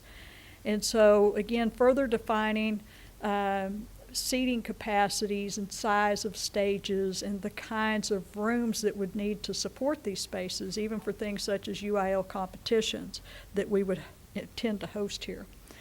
So you're going to hear a report this evening about that process and what that process has yielded. And it's referred to as a program. It's a list, and you're going to see it on here in several slides, a list of all the spaces with square feet listed by each one for this facility. And what you are going to hear ultimately after we talk about the process itself, I'm going to come back up and we're going to speak to the fact that the program that is developed actually helps us expand our offerings at this facility and to offer some very specialized instructional opportunities and learning and performance opportunities at this facility beyond what we had envisioned as we first put the bond package together. And that will necessitate an additional investment from the district beyond the dollars that have been planned inside of the bond program. And our good news is we have dollars available for that additional investment through several different sources. So we'll talk about that as we get closer to the end of the presentation. What we are looking for from the board this evening is an approval of that program itself, so that HKS can begin design work on the schematic design, the next step in the process, and Mr. Vandervoort will explain that here in just a minute. So just kind of keeping that in mind, that's really what we're looking for this evening from the board. And so with that, I'm going to ask Mr. Vandervoort, and we have Wayne Raynaud also with HKS here this evening. So I'll turn that on. Great. Well, good evening, board members and President Reich, Dr. Cavazos. We're pleased to make this report, and what a great introduction to sort of follow up. I'm not sure I have much else to add, but wanted to point out that we've been at work since March on a scope to budget process, which allows us to validate the program, the previous assumptions that have been made, and also look to define the problem really before we try to design. We haven't been designing it. We've been trying to define the problem to be solved. So we've been at work, and here you see a project schedule. The red line in the upper left-hand corner is where we are this evening, but that purple box in the upper left-hand corner represents the work of our scope to budget exercise. And then, as you can see, we're planning to move into, with your approval, schematic design and explore the possibilities even further. This schedule shows that the project is planned for 23 months of construction to open in September of 2020. This is a breakdown of the last couple of months that we've been through and all of the stakeholder meetings that we've sort of scheduled and facilitated, and we've got a taste of what some of those meetings may have included. But I wanted to also explain that what we've learned, we've studied escalation since budgets were originally established. We've taken tours together of similar relevant facilities. We've looked at case studies of other similar facilities to better get on common ground with facilitating stakeholder discussions. Validated the program ultimately out of user input and fabricated a budget allocation that we believe will support that program. So here you'll see a series of meetings, precedent tours. This is up at UNT. The board subcommittee meetings, we've had a couple of those. Here's Wayne at our Discovery charrette making a good point. Steering committee meetings and looking at site issues. And then finally, a design charrette. The two charrettes are really to sort of understand better the details of the program and the needs, and also the goals. And one kind of follows up on the first. The second one follows up on the first one and begins to look even at some miscellaneous imagery that we actually voted on as a group and understood what might be preferences, what might be similar images that, it's not a design, I want to clarify, but it's an image that maybe represents where we're headed. And so we identified goals together as well as the needs, the programmatic needs, and even some challenges that need to be overcome. But these spaces should be built for great performances to serve all four strands of fine arts and instrument repair, to engage all AISD students, families, and communities, and work closely with fine arts partners, corporate partners that have been part of the planning for this so far, to provide diverse, relevant, rigorous learning experiences, to create a sense of place that properly represents this facility and the district itself and the community. To provide, as Cindy mentioned, a 1,250-seat dedicated concert hall. That would be a music facility, as well as a 425-seat studio theater, most designed to host UIL competitions and one-act plays. To eventually attract non-district performers, and then to also keep the facility activated constantly. So those are some of the goals that were identified. I'm going to show you here, these are just the images that I described that were the most popular images that represent here, in this case, a concert hall that would be similar and relevant to the space that we're envisioning. Here's another image in a concert hall. In a concert hall, the stage is actually in the room. There's not actually a proscenium opening, as opposed to a studio theater, which would be a smaller space, very intimate, but very well proportioned for its intended use. And this might be a similar type environment where you can feel that sense of intimacy. So those are spaces that we've identified as being appropriate as we look forward. In looking at the program itself, we have a list here of the spaces, and I don't want to go through all the detail, but the spaces certainly range from the performance halls to the support spaces, both back of house and front of house, lobby and pre-function areas. Also teaching spaces, which include a multi-purpose room and a piano music lab in the music area.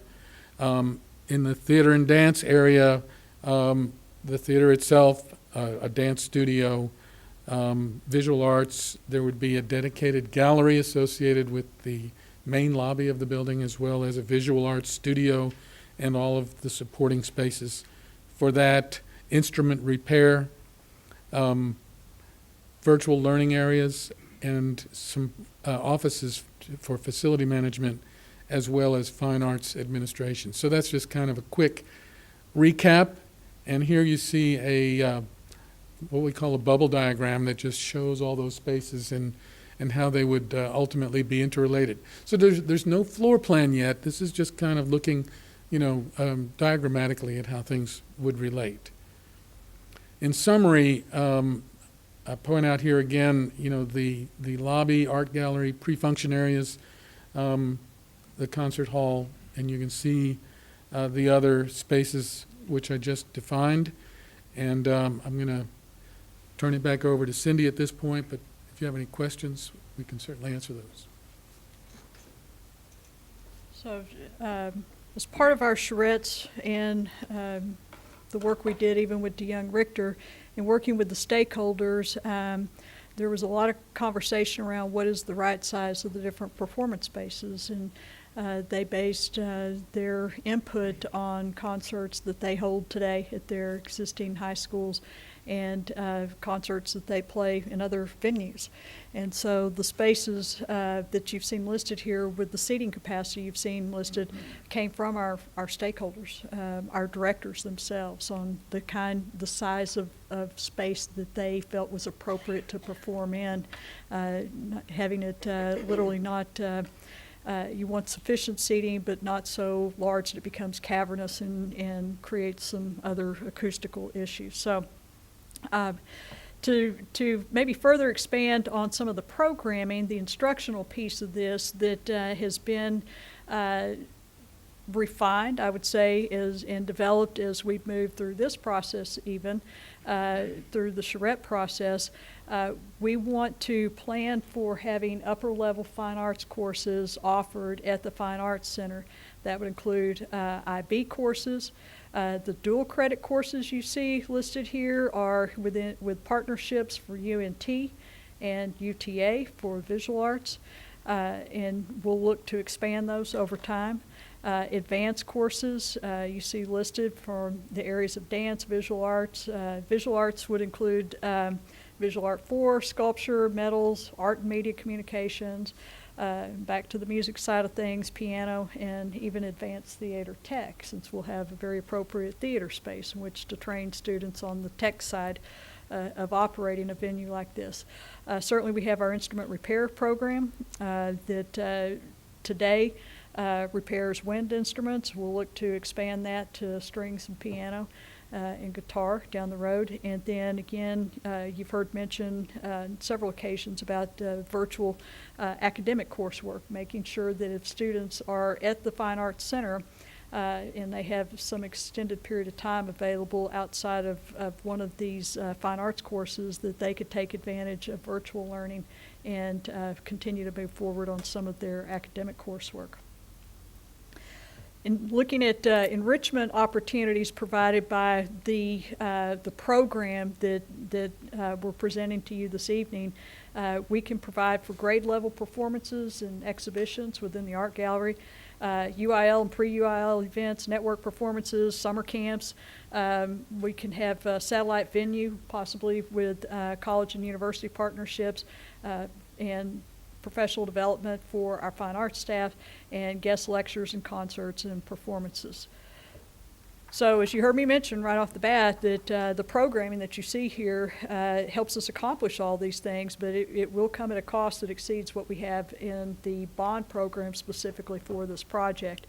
And so the rationale behind that additional investment is that it allows us to expand our scope to enhance our instructional offerings, including the additional classrooms, because when we originally anticipated this building, our thinking was more around just some spaces that might allow for virtual learning as primarily the only learning space there. Also specialized spaces to serve all four strands of the arts very specifically for their needs. That includes a dance studio that we did not anticipate up front, a visual arts studio, a dedicated art gallery. We talked about having an art gallery before. We primarily anticipated that that would be accommodated within the lobby for the performance halls. So this has actually a dedicated gallery space planned in the program. Enhanced piano instruction with piano labs.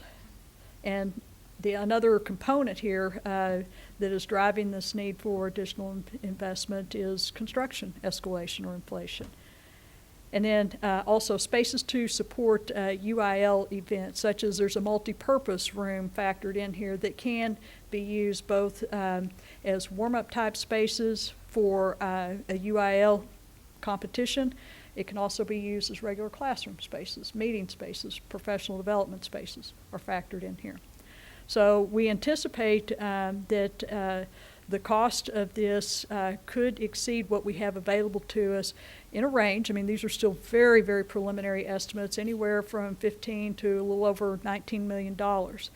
So we have other resources available to us outside of the bond program and outside of the general fund, including some that we looked at tonight, gas fund, land that may be sold.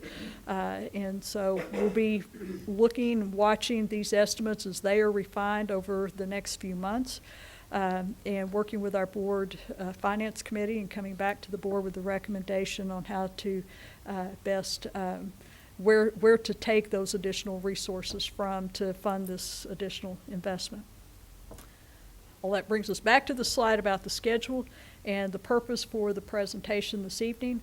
And certainly we want to take questions, answer questions. What we would like to gain from the board, though, is approval of the program so that we can have HKS move forward on the schedule to begin the schematic design work that you see is listed here as the second item on the schedule and would take approximately 2 months to work.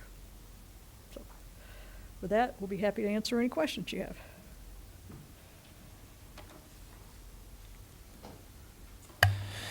All right. Thank you for the information. It's really, really exciting overall. I'll have comments later. Ms. Sullins, please. Thank you, President Reich. Thank you, Ms. Powell, and thank you, our friends from HKS. It's been my pleasure to serve on the Fine Arts Committee along with Dr. Reich and Ms. Walton, and what great conversations we've had. I'd like to our colleagues to know the extensive amount of time that staff and our our HKS friends have just done a tremendous job and exploring different ideas with us for the Fine Arts Center. So here we are, and what a great day it is for Arlington ISD that the hopes and dreams of building a fine arts center are just closer and closer and closer, and that the team has leaned in to continue to look what best fits our community needs, listening to our stakeholders first and foremost. And so, Ms. Powell, I know that you mentioned it, but as we're going through this process, our own internal stakeholders, our directors, our orchestra directors, our choir directors, and our fine arts crew, many of who are here this evening, gave these recommendations in terms of how many seats in the auditorium and so forth, right? And this Absolutely. was their preference, even if offered something larger. Yes, this was what I would describe as very organic. With the charrette process, we brought in a group representing all strands of the arts and all grade levels, elementary, junior high, high school. Across the district, all the networks were represented. And so we began at that first meeting dividing into tables by fine arts areas. So you had you had the orchestra and the band and the choir together. You had visual arts in one. We had dance as one group, and the other spaces as a table. And so HKS and their consultants helped lead conversations. Again, starting with that DeYoung Richter work is kind of the foundation, and working from there, not reinventing the wheel. From there, though, we refined and defined some more clearly some of the spaces that are needed to offer these programs. Back to your comment about specifically the capacity in the performance areas, I happened to sit at a table and listened with Dr. Wirtz to the performing arts directors talk in absolute unison that about what was the right size of the concert hall. And so I heard that piece. Behind us, at the table behind us, we had the theater group, was a separate table, and heard very clearly statements made about, we will always prefer to do a musical on our home campus because of the sets and all the complexity of what goes into that. But here's exactly what we need for UIL one-act play, and here's the size of space we need. We also had at least 2 phone conversations with the gentleman who facilitates UIL one-act play for the entire state about what the right size, what the right capacity of that theater was. And so we took a tremendous amount of input from our own stakeholders and from industry folks, people that work at the state level in operating the UIL competitions, all to help come to the numbers that you saw here for capacities. Thank you, Ms. Pell. And that's something I wanted to share with our colleagues this evening that weren't in the committee meetings with us, that we focused a lot on what the right sizing and what the scope may be and what the programming may be, and that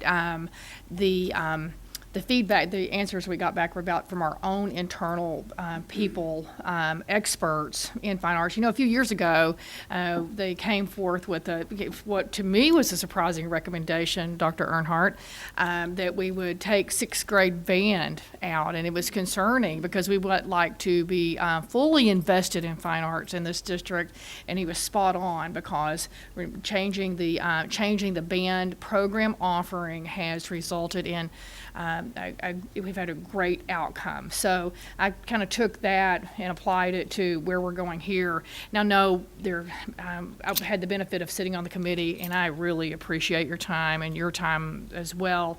But I would be happy to make a motion on behalf of the committee as far as the programming. But I'd like to hear the thoughts of our colleagues. We've had a lot of time to talk about it. I want to hear what you guys have to say as well. Well, thank you, Ms. Sullins. I would also add that beyond the internal stakeholders, which was huge, is that we also had HKS, the acoustics folks that were brought in as outside experts, UNT, and beyond, that all kind of gelled together. It was an organic process, but gelled together and came with that same outcome. And as we had found with our Fine Arts Dual Language Academies, it was a very similar process as dictated through our strategic plan. Yes, we don't want to overplay the term, but world class is what we're shooting for. And it's a very comfortable feeling to know that everybody is all on the same page with this one. So without further ado, Mr. Hibbs. Thank you, President Rice. And Ms. Sullins, I appreciate what you just outlined for us, because conceptually, when I was hearing this and how we originally went out with this initially in the bond, there's some differences. But the differences were ironed out with people that actually have the expertise. I'm an octave lower than everyone else in the musical spectrum, so I have no business being part of that, and I'm glad that I was left off. I'm with you, Mr. Hibbs. I'm with you. Well, I was the only one thrown out of church choir, though, so that's the problem. Ms. Sullins, when you're ready, I think that it would be very appropriate to move to accept the Fine Arts Center's programming as outlined by the administration. What I've seen and we have been given in our prep work, and this is just going to be an amazing complex that can offer so many opportunities, from finally bringing UIL competition here in a remarkable complex, and then the potential of just where it sits to be able to do more with our city, and the entertainment district itself could lend itself to really being a very marquee concept and a real diamond for our district, because we realize that our district excels in fine arts. So I appreciate that. Thank you. Thank you, Mr. Hibbs. Ms. Walton. Thank you, President Rush. I just wanted to point out a personal experience I've had in the last couple of weeks. I think everyone knows my heart for the music aspect of this endeavor and the fine arts. I was a visual arts minor in college.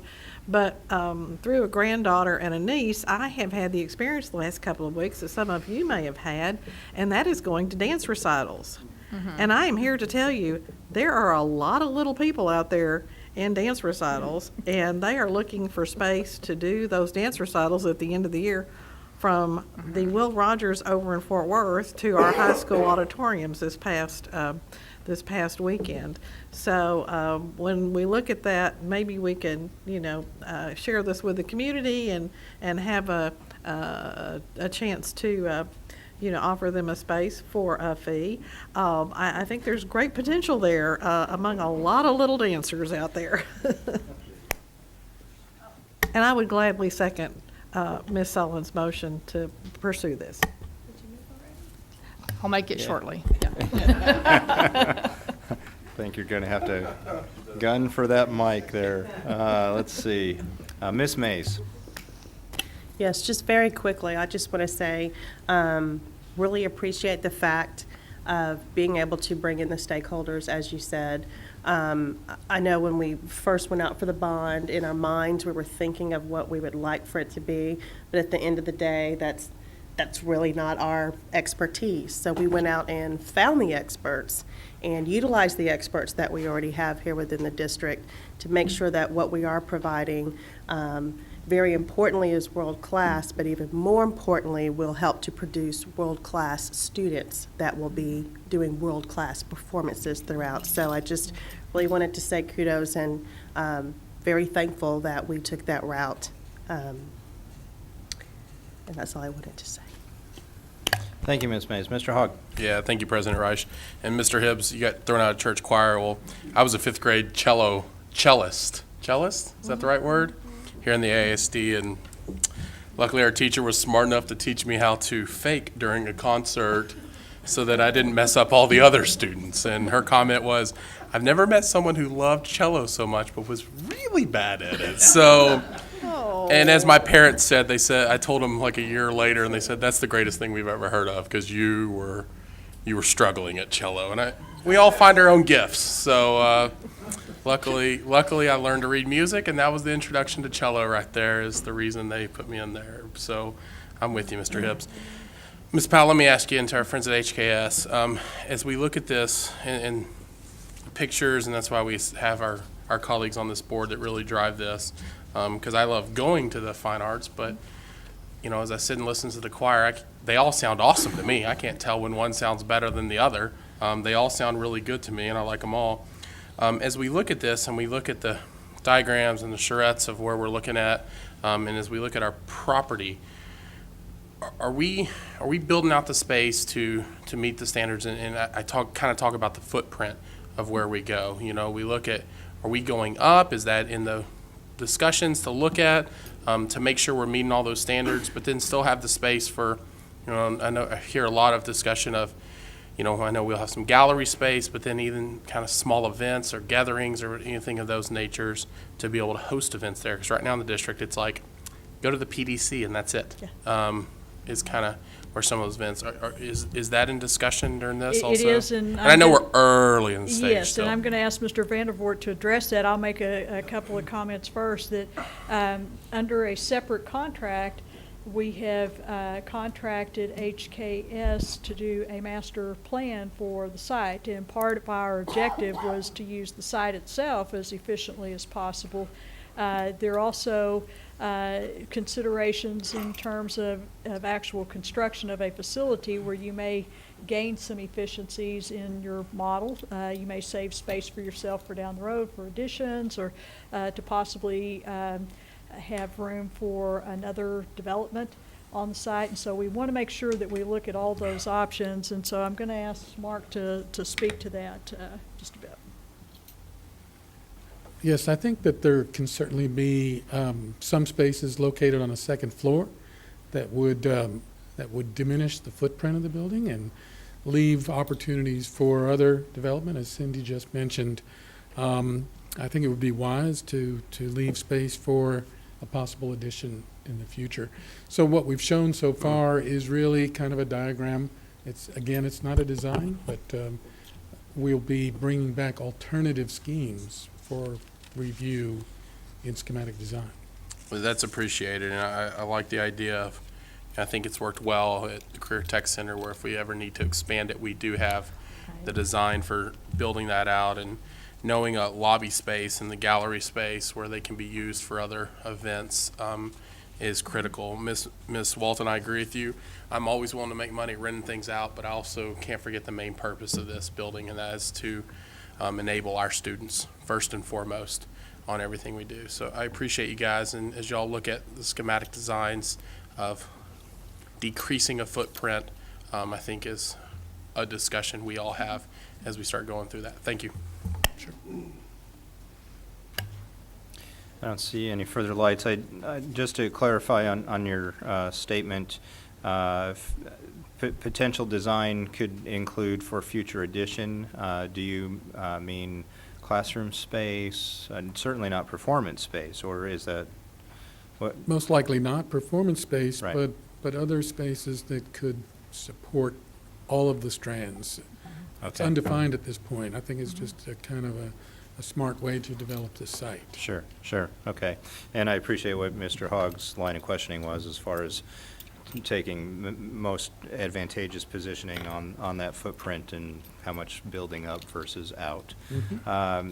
Just one question on the process. So, and this might be for you, Ms. Powell. It seems that we will look at the schematic design portion of this 2 months, so probably our second August board meeting to look at the various phases or various design elements to get our eyes on it. Would that be accurate? Well, I guess at this time, the 2 months is nominal, so that would be a good target. Okay.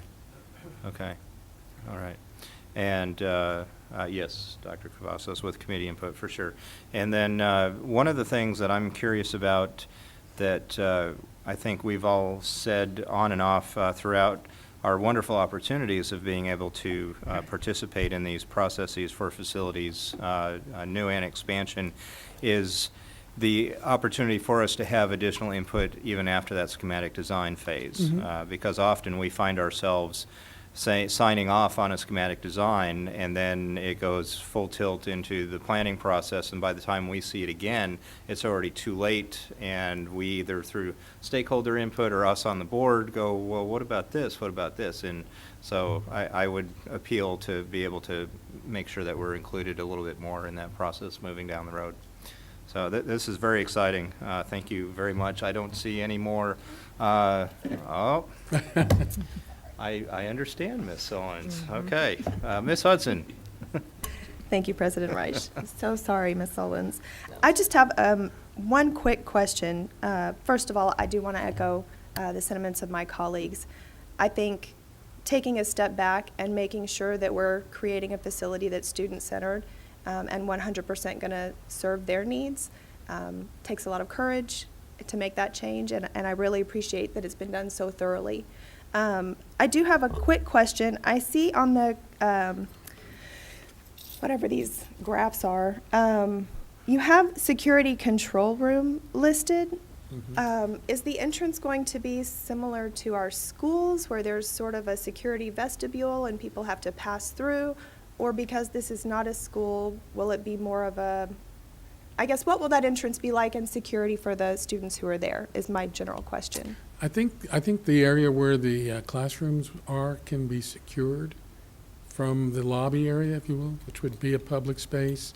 There's likely to be vestibules required from an energy code standpoint.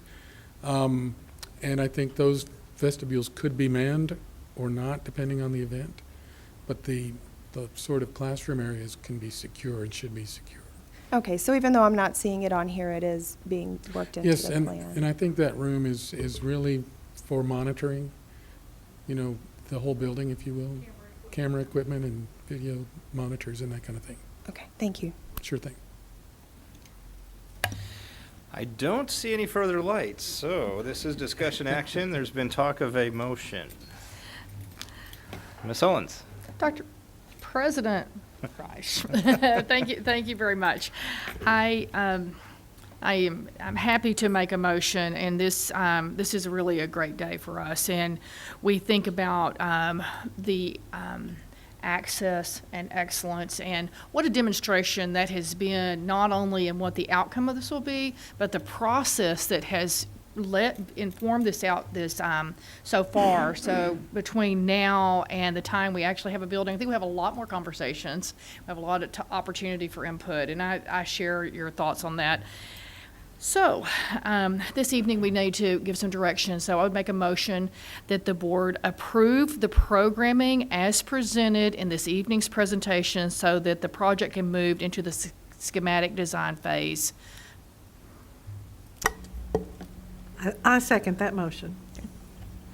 Thank you. We have a motion by Mrs. Sullins and a second by Mrs. Walton to approve the programming to move into the schematic design phase as presented. Any further discussion?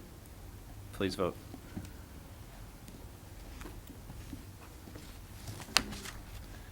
All vote in the affirmative. Thank you.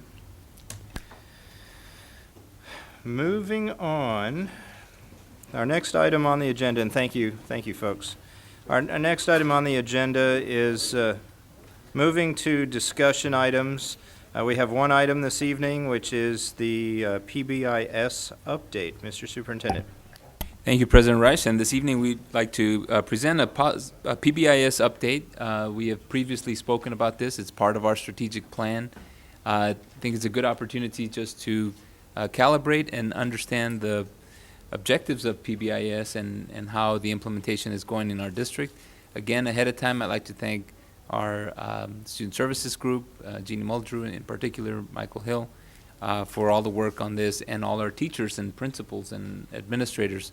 The implementation of PBIS is a big initiative, and they've done it with fidelity and thoughtfulness along the way. So, Mr. Hill.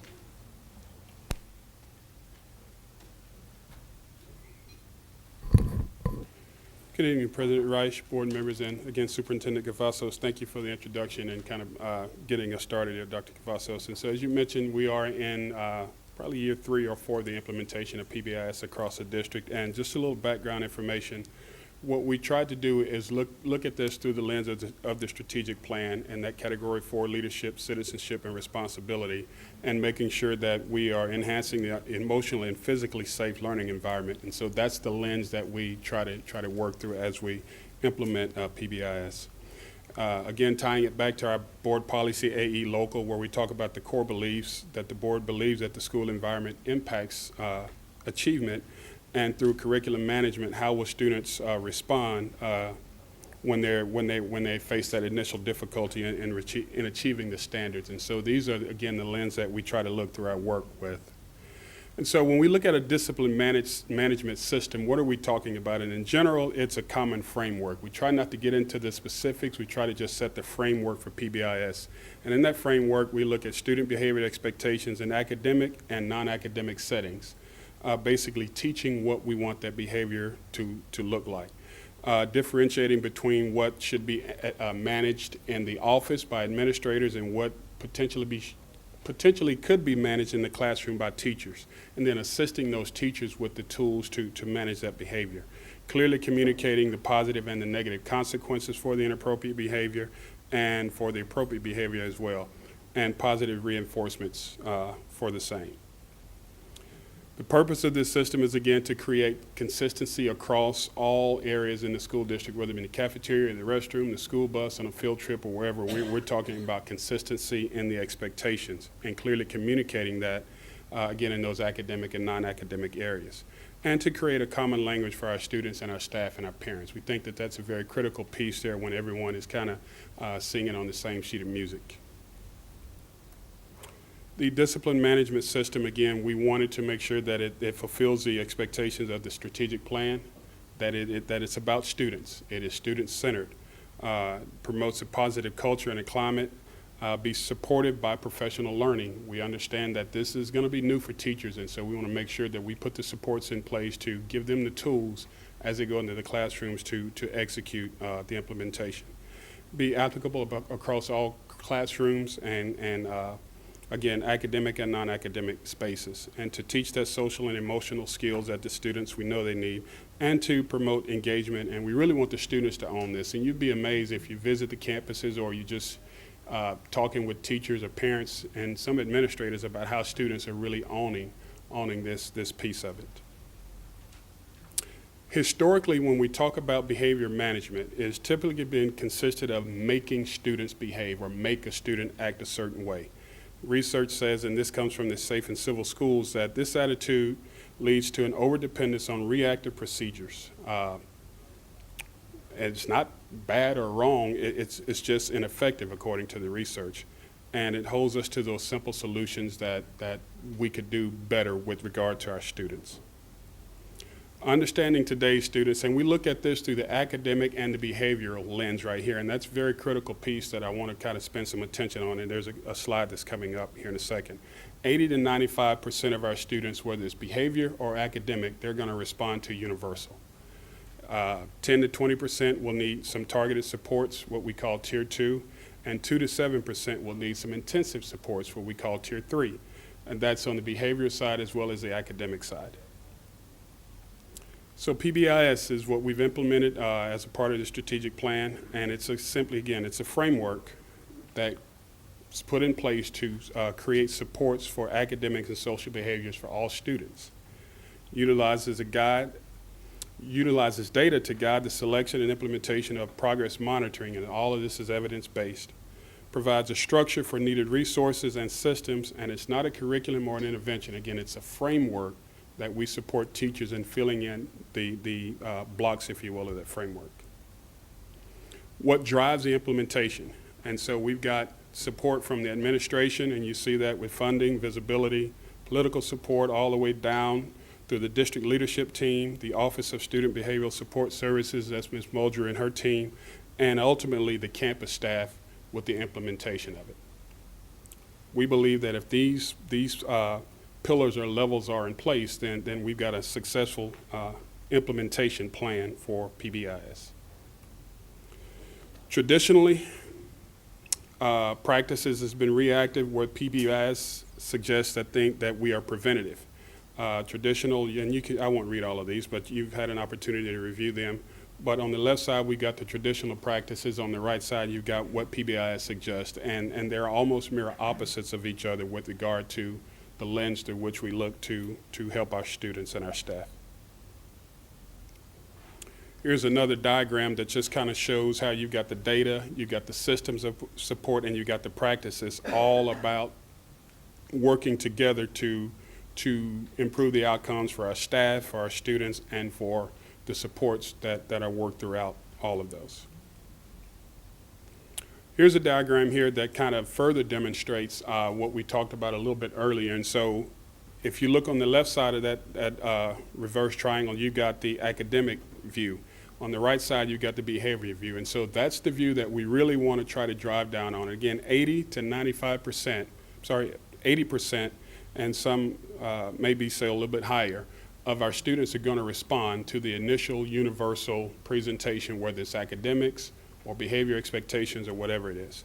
You'll see that in the Tier 2 supports, 5 to 7% of our students are going to need a little bit more targeted support, whether this be academic or behavior, and then the Tier 3 supports a little bit less.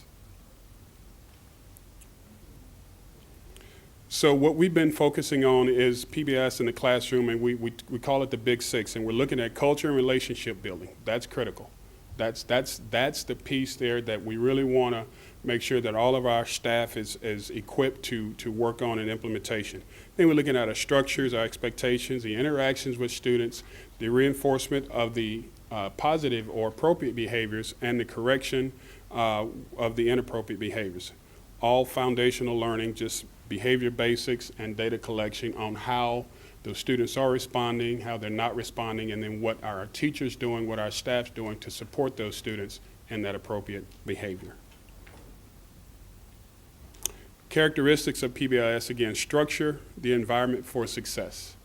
That's critical, and that's the foundational piece of the training there, is that structure your classroom environment for student success. And that all really is driven by knowing your students, knowing what, if they're in Tier 1, then we understand that 80% will get it. If they're in Tier 2, knowing what got them to Tier 2, what triggers them, and then structuring their classroom so that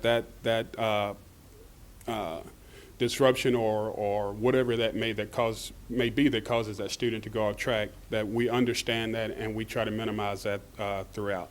Again, teach the expectations, whether it's in the classroom, in the restroom, the hallway, on the school bus. We've actually had cafeteria monitors get PBIS training on how to act in the cafeteria. We've done the training with school bus drivers, and you get on a bus and you see PBIS student expectations and matrices that are created with the help of the campus administration and the kids. Interact positively with students, that's building those relationships and providing positive feedback for the appropriate behavior. And again, consequences for the inappropriate behavior, as well as support on what we expect. Correct fluently, calm, consistently, immediately, and respectfully. We want to address those inappropriate behaviors.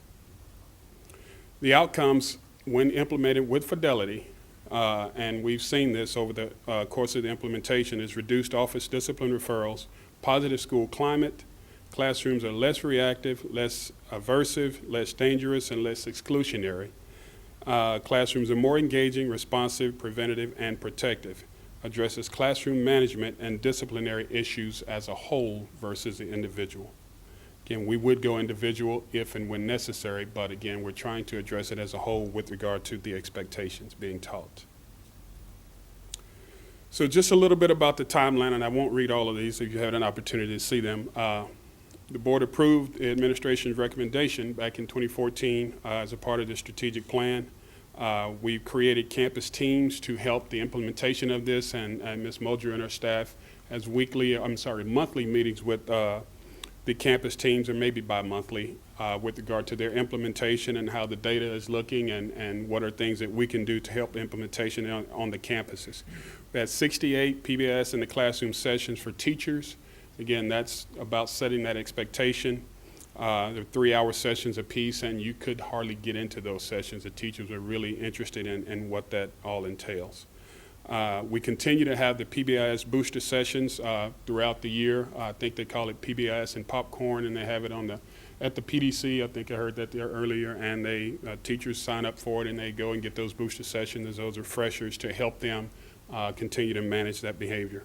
Again, I mentioned we train bus drivers, cafeteria staff, nurses, security staff, and all on the school-wide expectations and how we can make sure that, again, we're communicating the same message across the entire system for our student expectations.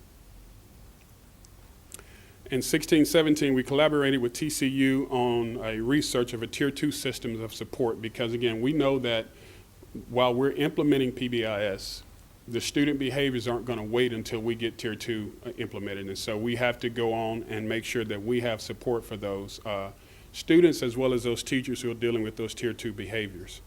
We've supported the implementation of restorative practices at select campuses as a part of that grant. We created a PBIS playbook for campus teams to provide teacher interventions to assist them, and that, again, was with teacher help and those campus teams. Again, the PBIS and popcorn, the booster sessions, they've continued throughout the implementation of the framework. So when we talk about fidelity, and that's really when the rubber meets the road, is here's this framework. How are you really implementing this framework? And so when we talk about fidelity walks, we're looking at are the features of the framework in place. We determine annual goals for school-wide effective behavior. We look at evaluating ongoing efforts. How is the school doing? Are they meeting the benchmarks with regard to the expectations of implementation? Are they making revisions as needed? We look at the review of the permanent products, the behavior expectations. Are they posted? Do students know what their behaviors are? Are they posted in the classroom, in the restroom, in the cafeteria? All of these things are determining whether we're implementing with fidelity or not. And we actually conduct staff and student interviews. This is done by administrators from one campus going to another campus, talking with the staff. We've got staff from TCU, we've got staff from academic services, as well as our office, and we just descend upon the campuses and do this fidelity checks to check the implementation. And so this is just a comparison. And the 15-16 school year, we did the fidelity walk, and the district was at an 87% success rate, and you can see what the high school, junior high, and elementary were. So we took this data and we gave it to the principals and let them kind of know where they were and why they were at that level with regard to fidelity, and then they made some adjustments to their implementation. And so on the right-hand side, you'll see the 16-17 data as a result of the most recent fidelity walk. We provide the supports, and you can see an increase in all of those areas, including the district, and so we're very proud of that. At our last principals meeting, we actually created some banners for principals that had met certain criteria or thresholds for their implementation, and you should see they were as proud of that as they were an academic banner from TEA. I mean, it was really good, and their data showed that.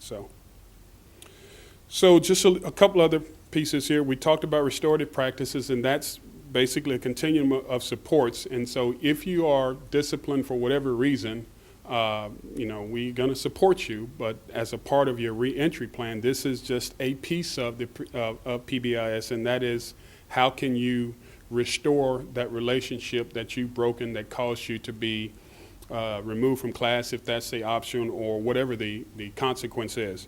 But the examples of that are effective statements, community building circles, restorative chats, including a conference for reentry into the classroom. Again, that's just a small part of the continuum. There are many other pieces that we train the staff on that. And this has proven to be very effective even at a high school. We've got a high school that's really championing restorative practices. We've also worked on alternatives to consider before we suspend a student from school. Again, we know that students are less likely to learn when they're not in class. And so we looked at these alternatives to suspension. We try to balance this with that student's behavior, and if it's so bad that it's disrupting the mass or really keeping the teacher from the ability to teach. And so discipline does happen. but we try to make sure that we're balancing that, whether it's the alternatives to suspension or the reentry or just anything on that continuum. But we try to look at suspensions or any removal from class before we take that, because we know the negative impact that will have on the academic success of a student. So we did, like with everything we do, we get end-user feedback, had teacher focus groups, and this was a very, very good session. Provided us with some opportunities to hear about what was really working. It also provided us an opportunity to see about, okay, where are opportunities here? And so we've heard from the teachers, focus on building a positive environment so kids want to come to school. We consistently point toward the positive. I didn't want to call out a teacher, but this came from an elementary teacher. One of the high school teachers said, I noticed the students try harder to behave in class because they want the rewards and recognition. And that, you would think, coming from a secondary student, that may not be what's there, but that really is there. The matrix allows students to know the expectations. That's come from a junior high teacher. And what we heard throughout all levels was that additional training is still needed, because there are some teachers that are taking it and they really get it, while there are others, maybe first-year teachers or whatever. I mean, it could be any level, but they just need a little bit more support with it. And so that's our commitment, as you'll see in the next couple of slides. So when we look at the student data since the implementation of PBIS, there have been a reduction in the number of referrals overall and in all subpopulations when comparing to 15-16 data to 16-17 data. But what we are still noticing is that there is a disproportionate number of discipline referrals in the following groups: our special ed students, our 504 students, at risk, economically disadvantaged, and our male students. And so that's what the data is showing us. And so this is what we will continue to cultivate as we move forward and trying to prepare for next year. Into the next steps. 17-18, the plan is, or here are some of the next steps: continue coaching PBIS in the classroom with the professional learning. We've got already over 500 plus employees who provide in-class support. So we're talking principals, assistant principals, deans of instruction, instructional coaches, and all of those groups. We're working to coach them as they go into the classroom. They can better work with teachers, not only on the academic delivery of the curriculum, but also on what behavior opportunities are there for teachers. Professional learning for Tier 2 awareness for campus administrators. Again, as I said earlier, the kids aren't going to wait until we get Tier 2 in place before they demonstrate the need for that support. Continue the PBIS and Popcorn advanced booster sessions. Enhance the online PBIS in the classroom modules as a refresher for returning teachers and a requirement for our new teachers as we onboard them. And just to continue to develop that restorative practices and the differentiated supports for campuses. Some campuses are here and ready to go, and so we'll continue to support them where they are.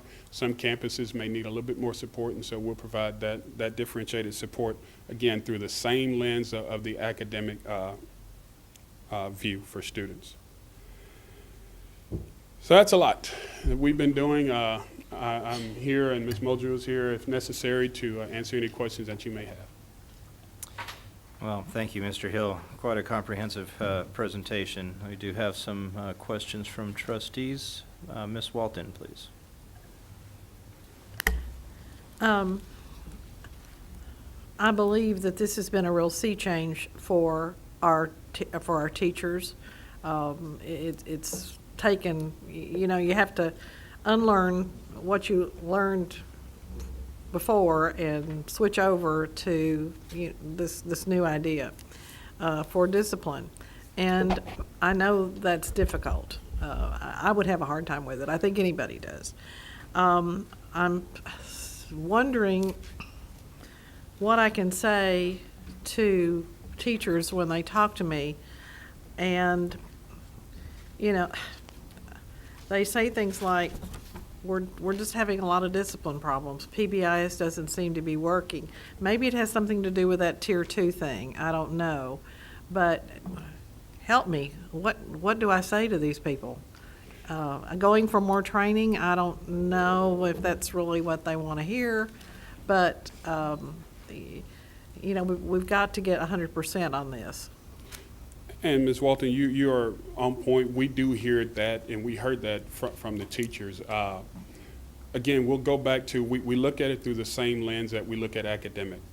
And that, in our opinion, is the biggest opportunity for us. For the students who are having academic trouble, how do we address that academic trouble when the first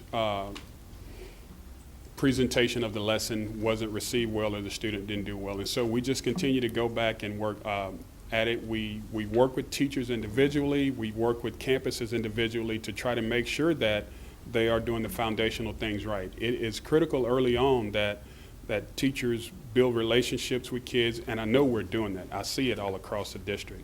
That we communicate we basically teach the desired behavior, and when students don't do it, then we hold them accountable and we reteach.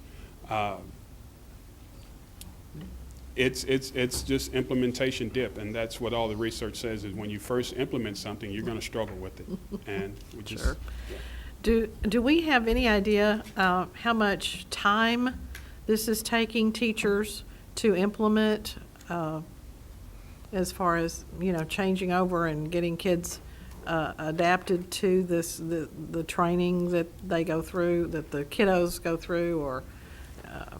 That's not something that we track. However, I would believe that there are some teachers that can get it because of their students, and there are some that it may take a little bit longer to get to. So I'm not sure that we track the time for implementation, but that's definitely something that we can continue to support teachers. During the school day, an elementary teacher who's working this plan, how much time is that taking from the day to keep training these, doing the,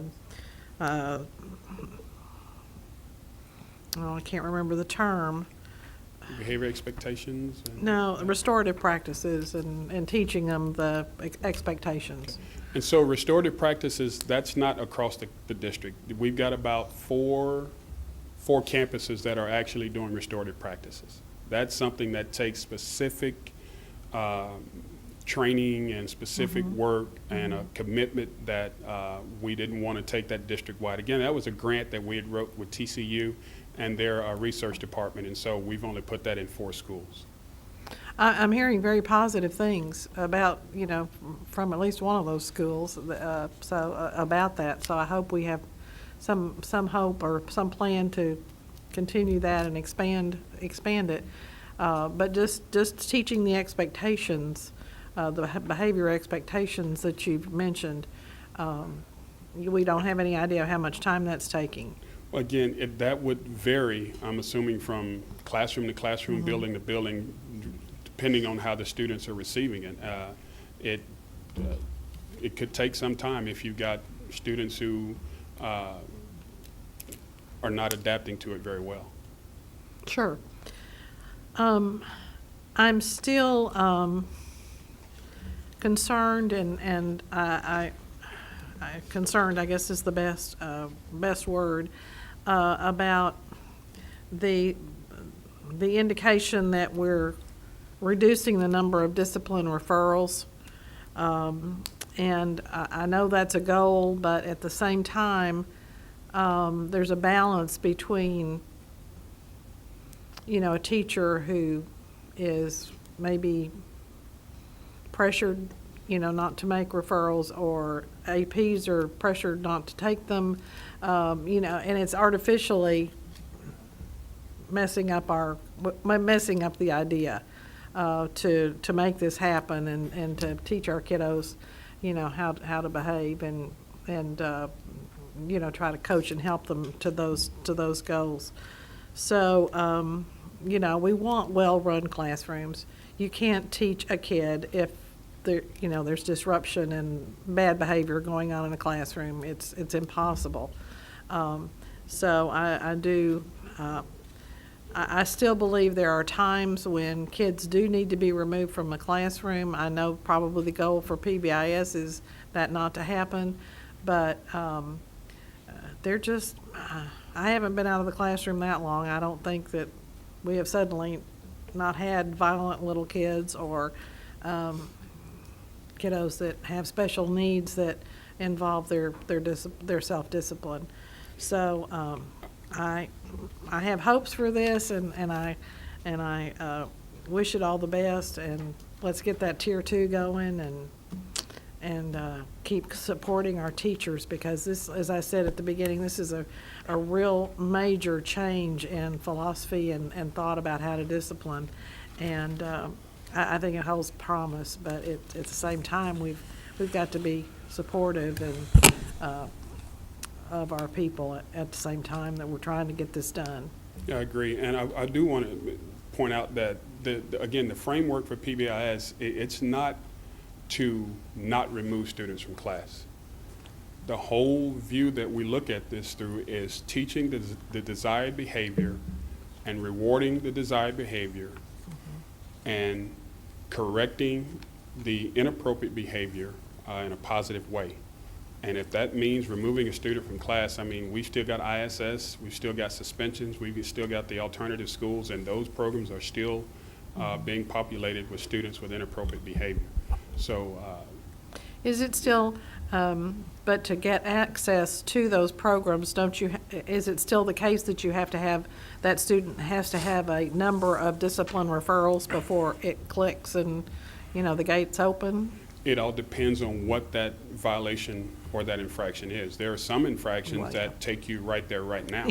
Well, and there are yeah. others that it does take what we call persistent misbehavior to get you there. And again, that's handled on a case-by-case basis. And you know, not only are the teachers new to this, the students, but the administrators. And this is a whole new paradigm for the administrators. And so, Yeah. yes. Yeah. And we ask an awful lot of our principals and assistant principals. So when I say support teachers, I probably should also add support our assistant principals who are in charge of this discipline, and the principals, you know, too. So I appreciate that point. Thank you very much. That's all I have right now. Thank you. Thank you. Yes, ma'am. Thank you, Ms. Walton. Mr. Hogg. Thank you, President Reich. Ms. Walton, you said we have to hit 100%. I don't think you meant we're going to get 100% non-discipline referrals, because I don't think we won't have 100% no discipline problems in our schools ever, will we, Mr. Hill? On spring break when there's no kids there. Yeah, so probably not. And I think it's one where, you know, when I first heard PBIS, you know, you always question it. How does just positive based? What's it doing? Is it just a feel good? Is it really a solution? And Mr. Hill, as we look at some of this data since implementation, and I kind of agree with Ms. Walton, I just want to make sure we're not just reducing referrals as some of the outcomes on there as that. And so, you know, let me ask, you know, when I look at these disproportionate number of discipline referrals in the groups, one that I don't see on here and I hear about from across the state, across the country, is African American males. And I don't see that listed on there. I just see male students. Has that been reduced on the same time, or do we not break it down that way? We have that data, and there's an opportunity there as well. Yeah. Yes. It's not maybe as high as a disproportionate number of the others, but I hear about that across the country. That's I mean, likely. in the education world, I think it's talked about a lot. That's likely, yes, sir. Okay. And then what other data shows this is working? You know, I do believe this is something that it's a long play, right? It's not, we're not going to change students' complete attitudes overnight. And I think it does take a long play, and it's, you know, kind of like, okay, we're going through the system. How do we make sure we nip that kid who's having discipline problems in kindergarten so that it doesn't become a first grade, then second grade, then third grade, then fourth grade, then fifth grade, and they're just a constant sliding scale of discipline issues? Because, you know, I'm the son of two teachers, husband of one, and I was taught a long time ago, 90% of kids are really good. 8% test the waters, and you got to make sure you get them back on the right side.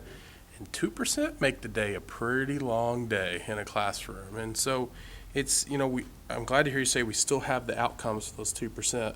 But what other data do we, and I don't want to just say data, what other outcomes do we see as how we can show PBIS is a successful program? I think one of the big things, and it's kind of built into our implementation, were those fidelity walks. Yeah.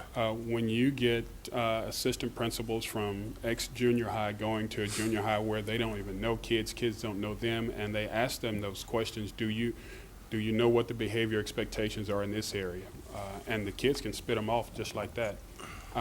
It's funny, I was at one of the graduations, and one of the high school principals mentioned, try not to call names, but you'll know it, the Warrior Powwow or something that Marlene Roddy mentioned, and the kids all over the place, the seniors out there graduating, Right. and they were really into that. And And they've been doing it it's 3 small. years, probably. Yeah. That's right. It's small, but that to me shows that there is some sort of expectation there and there's some sort of reward. It's not a big thing, but it's just a rewarding the kids for doing what's right. Talked with another assistant principal that said he was walking down the hall and just saw kids picking up paper and saying, hey, I did this, did you see that? Because they have some sort of reward system there. So it's not all black and white on paper. There's some anecdotal data that we can use to say that the program is somewhat working. Again, by no means am I standing here and saying that this is The be-all, it's not the silver bullet. No. Okay, good. This is, we've got work to do. And let me ask Mr. Hill, what have we done to, Ms. Walton asked a good question about training teachers, and I appreciate that. What have we done to help parents understand that this is what we're implementing and doing? That's a part of the campus expectations, is when they have those parent meetings early on to talk about it, to show the behavior matrix, to send it home with kids, especially at the elementary level. It's amazing. I've got a kid in school myself, and I hear what's going on about PBIS, and I get that look. So, Because many times it's, I hope this isn't rude to say, it's not the child who needs some behavior expectations, it's the parent sometimes who needs some behavior expectations. Let me ask Mr. Hill my last question. What does PBIS miss? Is there anything from this program that we think it misses on? I don't know, that's a probably tough question. it is. I think it's the opportunity for just implementation with fidelity, and understanding that it's not a quick fix. Understanding that prior to the board's acceptance of our recommendation, we didn't have anything. Right. And so We had the old traditional, yes, write them up, yep, send them to D Hall, send them to Saturday school, send them to, just keep writing that kid up and sending them out. yes, Or letting the teacher figure out their own method, yes. which happens a lot, right? Unfortunately, yes. I remember my dad's methods, and I don't know how he's still teaching after those days. All right, thank you, Mr. Hill. Thank you. Thank you, Mr. Hogg. Ms. Mays. Thank you. I shared a lot of sentiments that Billy and Polly mentioned, so I'll try not to repeat them. But I will ask, PBIS, are the results of any of this implementation by the teachers used as an evaluation tool? And we try to make sure that we don't tie this to the teacher evaluation. However, there are direct or very similar ties with T-tests with regard to what the expectation is for classroom behavior and things like that. It's a component in the T-test teacher evaluation that is very closely aligned with PBIS. We don't use it for punitive or evaluative measures with regard to our implementation from the department. Okay. And then also, for the principals and the assistant principals, and I see all through here for the teachers, because obviously they're the ones in their classrooms, but are the principals and assistant principals getting the same type of training? The assistant principals are getting introductions to it, and I've had conversation with Dr. Wirtz as early as yesterday about making sure that we have the opportunity to get in front of principals more with this. And so principals do get it, just not to the level that the assistant principals. And again, maybe that may be an opportunity for us as well. Okay. And then I can't say more, and I'm sure anyone who's a parent, in addition to our teachers, expectation is huge. So as a trustee, I would just like to know that expectations are set high of our students' behavior by not only the teachers, but definitely by administration. And that's the reason why I asked about principals, because I'd like to know, as your example that you used, I'd like to know that that's in every single school that we have here in the district, that the expectation is that our students can behave. Therefore, I'll make sure we have all the tools and resources to allow our teachers and assistant principals to give the successful behavior that might be needed. Right. Make sure that expectation is there.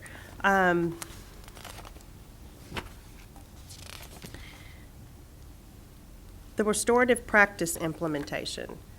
I've heard very, very positive things about that, but can you just give a little example of exactly what more details the restorative practice method uses? Yes, let me get to that. So the biggest example that is used is the circles. And it's a more of a community building opportunity for students. So an example would be a student violated the code of conduct for whatever, and there was a removal from class. Upon re-entry to that class, the student has to communicate, whether it be the assistant principal, the other student that was offended, the teacher, whomever, what you did and how it negatively impacted your peers, how it negatively impacted you, and then more importantly, what are you going to do to prevent that from happening again? And that's the part there that it takes a lot of training before we actually roll that out. But it's more of a getting to the core of the problem and having the student really understand what that problem is, and then moving forward with restoring that relationship. Okay. And that's very good. And the reason why I asked that question is I remember my conversation when PBIS was going to be implemented, from sitting on the committees to even now as a trustee and being able to ask questions as to how things are going. I think for me, behavior can be learned. So for that tier 1 that you're talking about, I can see how you could just get right back on track. I think the biggest part for me, though, would be the ones that would fall into that tier 2 and that tier 3. And I guess what I would really like to see, and I'd like to really know how this grant is working in case there's ever a time where this grant does not continue. I still think this is something that this district needs. Having the behavior of anyone being removed either from a classroom or from the school itself, to me it would make sense that if there was a behavior that put them out, when they return they should understand why they were put out for that behavior.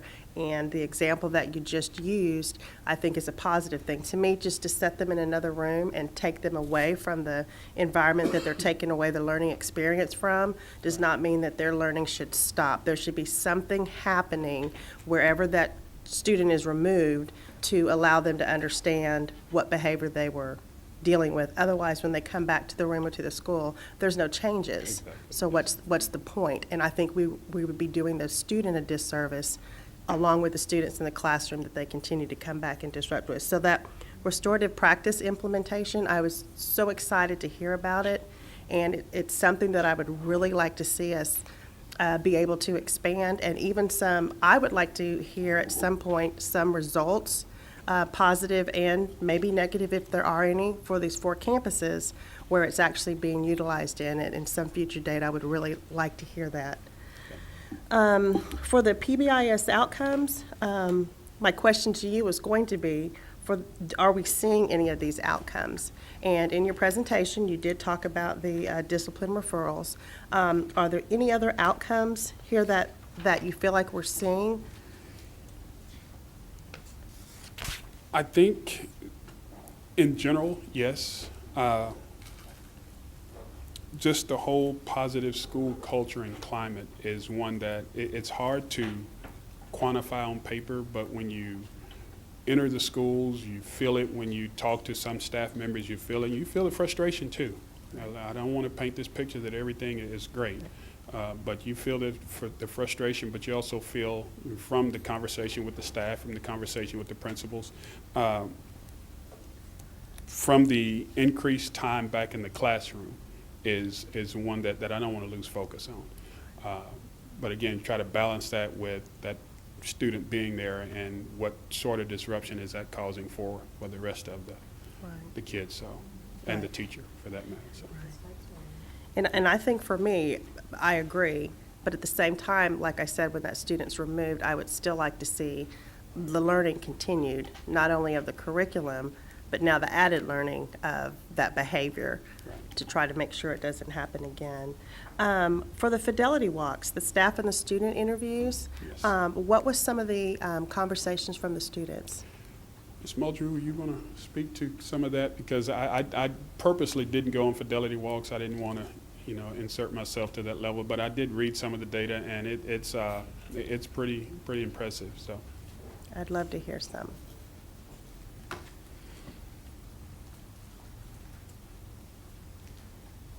Good evening, President Reich, Dr. Cavazos, school board members.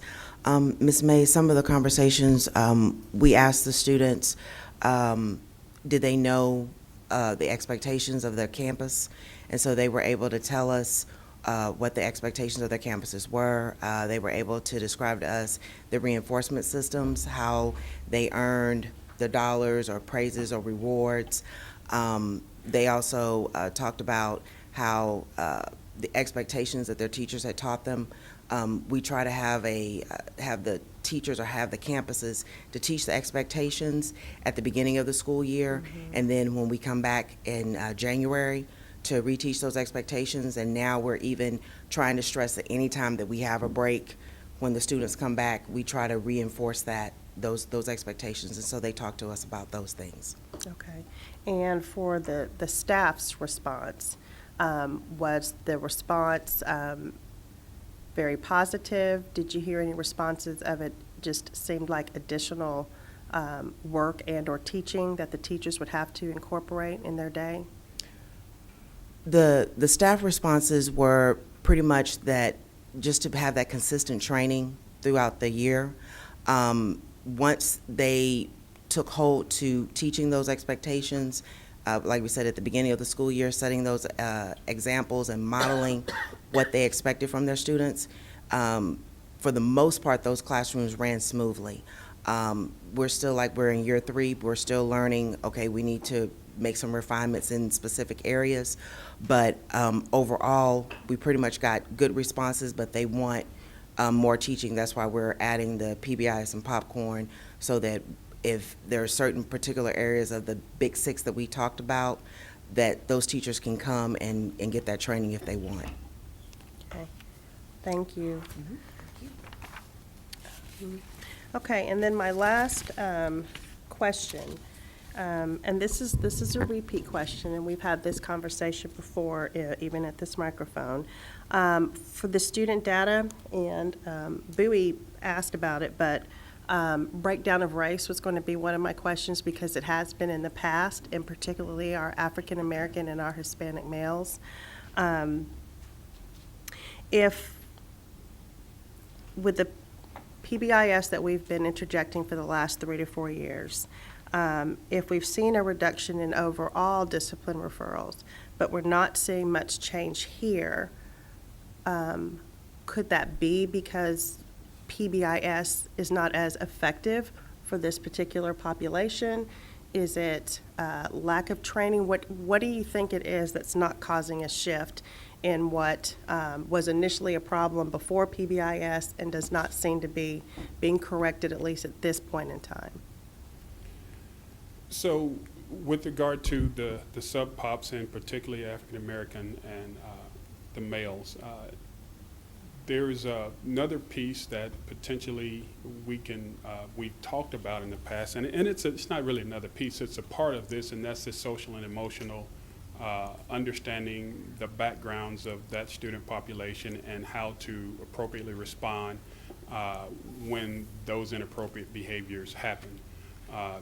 This is one that's not only, it's been there for a while, and so we just continue to try to insert that within the framework of PBIS. And so how do we best address any sub-pop, but this one, if that one continues to be, to make itself known, then how do we best address that is the question. that y'all are working on Yes. to answer? Yes, ma'am. Okay, I think for me, those were my only questions. I may ask Michael or Jeannie, I may ask for some additional breakdowns for these sub-pops and maybe have some further discussion one-on-one. Yes, not a problem. Thank you, Ms. Mays. Ms. Walton? Thank you. And somewhere in all the conversation, one more question popped in my brain, and that was our campus administrators, particularly the APs, particularly probably elementary, do they have enough array of, for the lack of a better word, punitive consequences for those students that are just habitually offenders? They're on tier 2, it's not working, tier 3, it's not working. What types of consequences, and do they have enough, to deal with it? Our student code of conduct is aligned with, that hasn't changed. And so the expectations are outlined and the consequences are outlined. There's no consequence has been taken away. And so we still have the full range of consequences as we talked about, from restorative all the way through to suspensions and expulsions away from the campus. And so we still have that full array for the administrators. Yeah, I was thinking more along the lines of, not all the way to expulsion, but, things that could be done in-house, so the kid's not missing a great deal of school, or lessons that child needs to be a part of. So kind we of a do thing. have the on-campus suspension. We do have the, what a lot of teachers refer to as a timeout. We still have all of those opportunities. And again, whatever, I think one of the slides in there talked about what behaviors are managed in the classroom. The teacher has whatever he or she, feels is appropriate for that behavior to manage in the classroom. And then once that teacher removes a student to the administrator, then that administrator has a menu of consequences for the student's behavior. Yeah, I think that may be where I'm hearing that there's kind of a breakdown. The teachers tried their whole bag of tricks, and they're expecting the AP to, come up with something new and, pop, here's the kid back in the classroom, without any kind of consequence from the AP. And I'm talking not just about gum chewing, I'm talking about, really, things that are very disruptive or harmful or threatening type of activities that, Again, the administrators, they have a menu of options for student disciplinary consequences. And that's spelled out in the student code of conduct, and there are also some aligned with TASB regulations on what consequences student can and cannot, or can receive or may not be able to receive for certain violations of the student code of conduct. And so, again, the administrators, this is new to them as well. And so we're constantly having conversations with them. They're constantly reviewing their data for their campuses, for their alphabet, for their grade level. And so that's constantly being reviewed. yeah, I just hope that we're giving them enough tools in that area to be effective. Thank you. Thank you. Thank you, Ms. Walton. Ms. Hudson? Thank you, President Reich. Mr. Hill, what kind of data are we gathering regarding PBIS? And are we looking to get to a certain level of success? Are we just looking for a trend over time? Can you just give me kind of an idea about that? Well, I think what we are trying to do is improve student behavior. Communicate our expectations in an effort to improve student behavior and support students when they are not, behaving as expected, and correct them when they are not. And I think that's the desired outcome.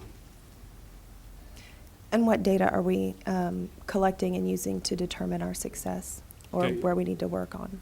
One of the things that we're looking at are the discipline referrals. We're looking at how behavioral success correlates with academic success. We're constantly looking at that. We're looking at in-school suspensions, out-of-school suspensions, turning point assignments, D-halls. We're looking at all of that. We're actually looking at, our data system can tell us what day of the week the behaviors are occurring on. And so we give that information to principals, and they say, well, maybe we need to do something on this day of the week, or what part of the building the inappropriate behaviors are happening in. And so maybe we need to rotate staff there, and so we're kind of responding to what the data is telling us right now. And so what I'm hearing is it's anything that's escalated above the classroom level, then you're taking note of that, and it's Yes. who, what, where, Yes. when, all of that. Okay.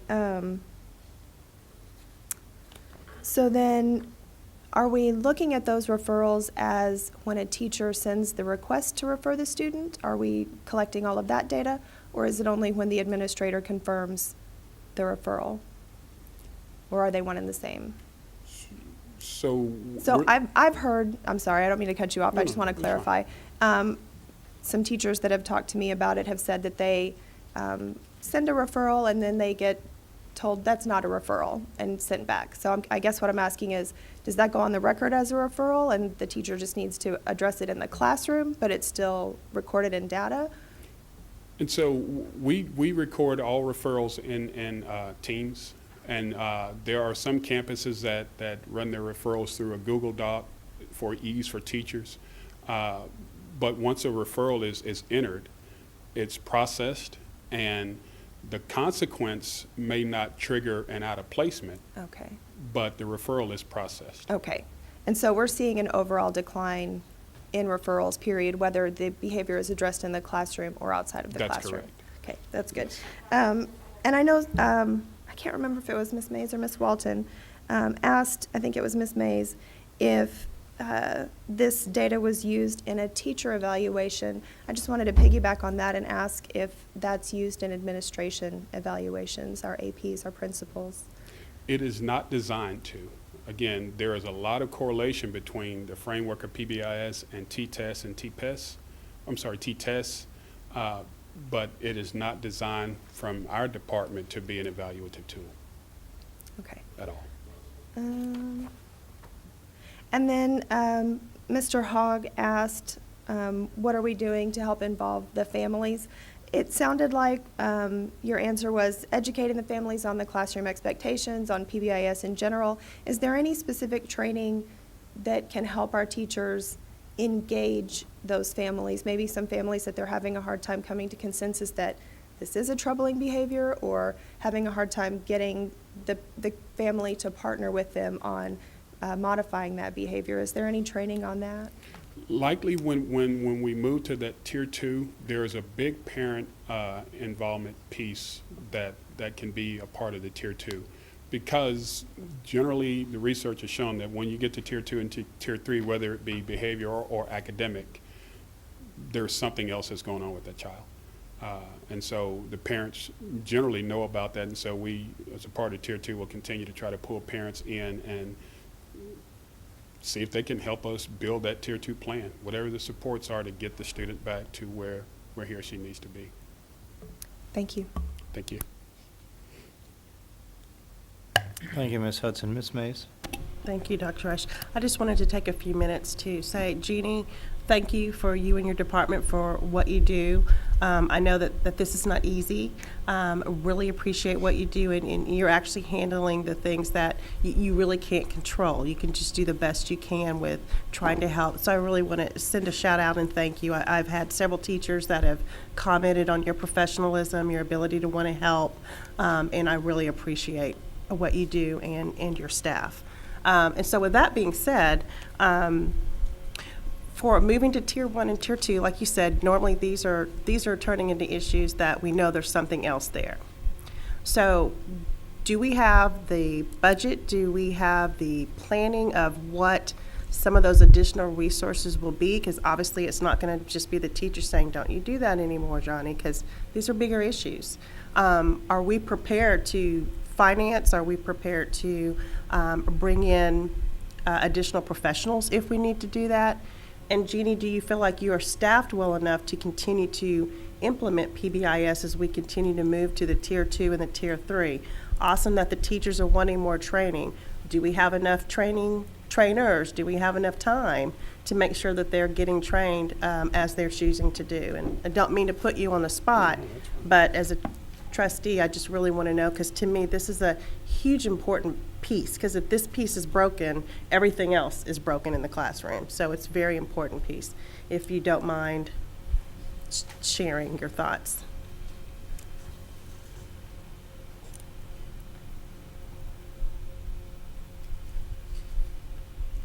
Again, as we look at the data, we let the data drive our decisions. We meet weekly with Mr. Hill, going over our progresses, places where we need areas of refinement. We try to celebrate our the areas where we've made significant growth. And so as we move forward each year, we always look at the data as we start to build our budget, or as we continue to build our budget for PBIS. So right now we're holding steady right now. But as we move forward, we always will make recommendations to Mr. Hill. And so as we look at our timeline for it to be aligned with the strategic plan, we are having those conversations if we need to bring on additional staff or bring in additional people to help us with this implementation. Okay, so then I just want to implore you that as we continue to move to these additional tiers, and that does happen, that you would have no problem sharing that information with Michael Hill and bringing it to us trustees so that we can make sure that we continue to move in the right direction with PBIS. And just one little quick thank you, one little quick positive thing. Every once in a while, I'll go to the bus stop in my neighborhood, and the bus driver has incorporated some of these things that you're saying. And wow, what a difference from seeing the bus at the beginning of the school year to towards the end of the school year, just from one simple change he made, and that was smiling and saying good morning. Changed the whole entire ride to school. So kudos. Well, thank you. I don't see any other lights. I know from Ms. Sullivan's experience, I'll just stare at it for a minute and see what happens. Thank you for a very informative presentation. I really appreciate the transparency of the process. It's something that we're all very interested in. It is something that we hear positives and negatives about. And I, for one, look forward to and appreciate your looking at those subpopulations, just fully disclosing that there's issues, don't know what it is, and we always lean forward in thinking outside the box, and I think that's probably a strength that we have, that Dr. Cavazos, you, Mr. Hill, Ms. Muldrew, has to determine perhaps what those indicators are, that those are still spikes, that we're not necessarily addressing or solving those issues. Like Mr. Hogg said, this is a national trend in certain situations, certain populations, and I have full expectation, but more so full confidence that you'll crack that nut, and that we will have something to share with the state and the nation on an approach that is effective and ultimately leading to more achievement for our students. So thank you very much. With that said, we will move on to our next item, which is open forum for non-agenda items. I see no cards here, so we will continue moving forward to superintendent's report. No report. Okay. And next, any board members that have any reports? No? Very good. Madam Secretary, are there any items to record for administrative follow-up? No, unless I needed to say more bringing back of our different scenarios for the budget, but I think. No, I think we're good there. All right. Oh, no. That was just this. My mic wasn't on. Oh. Okay. Very good. Well, we will not be moving into closed session, so I declare this meeting adjourned.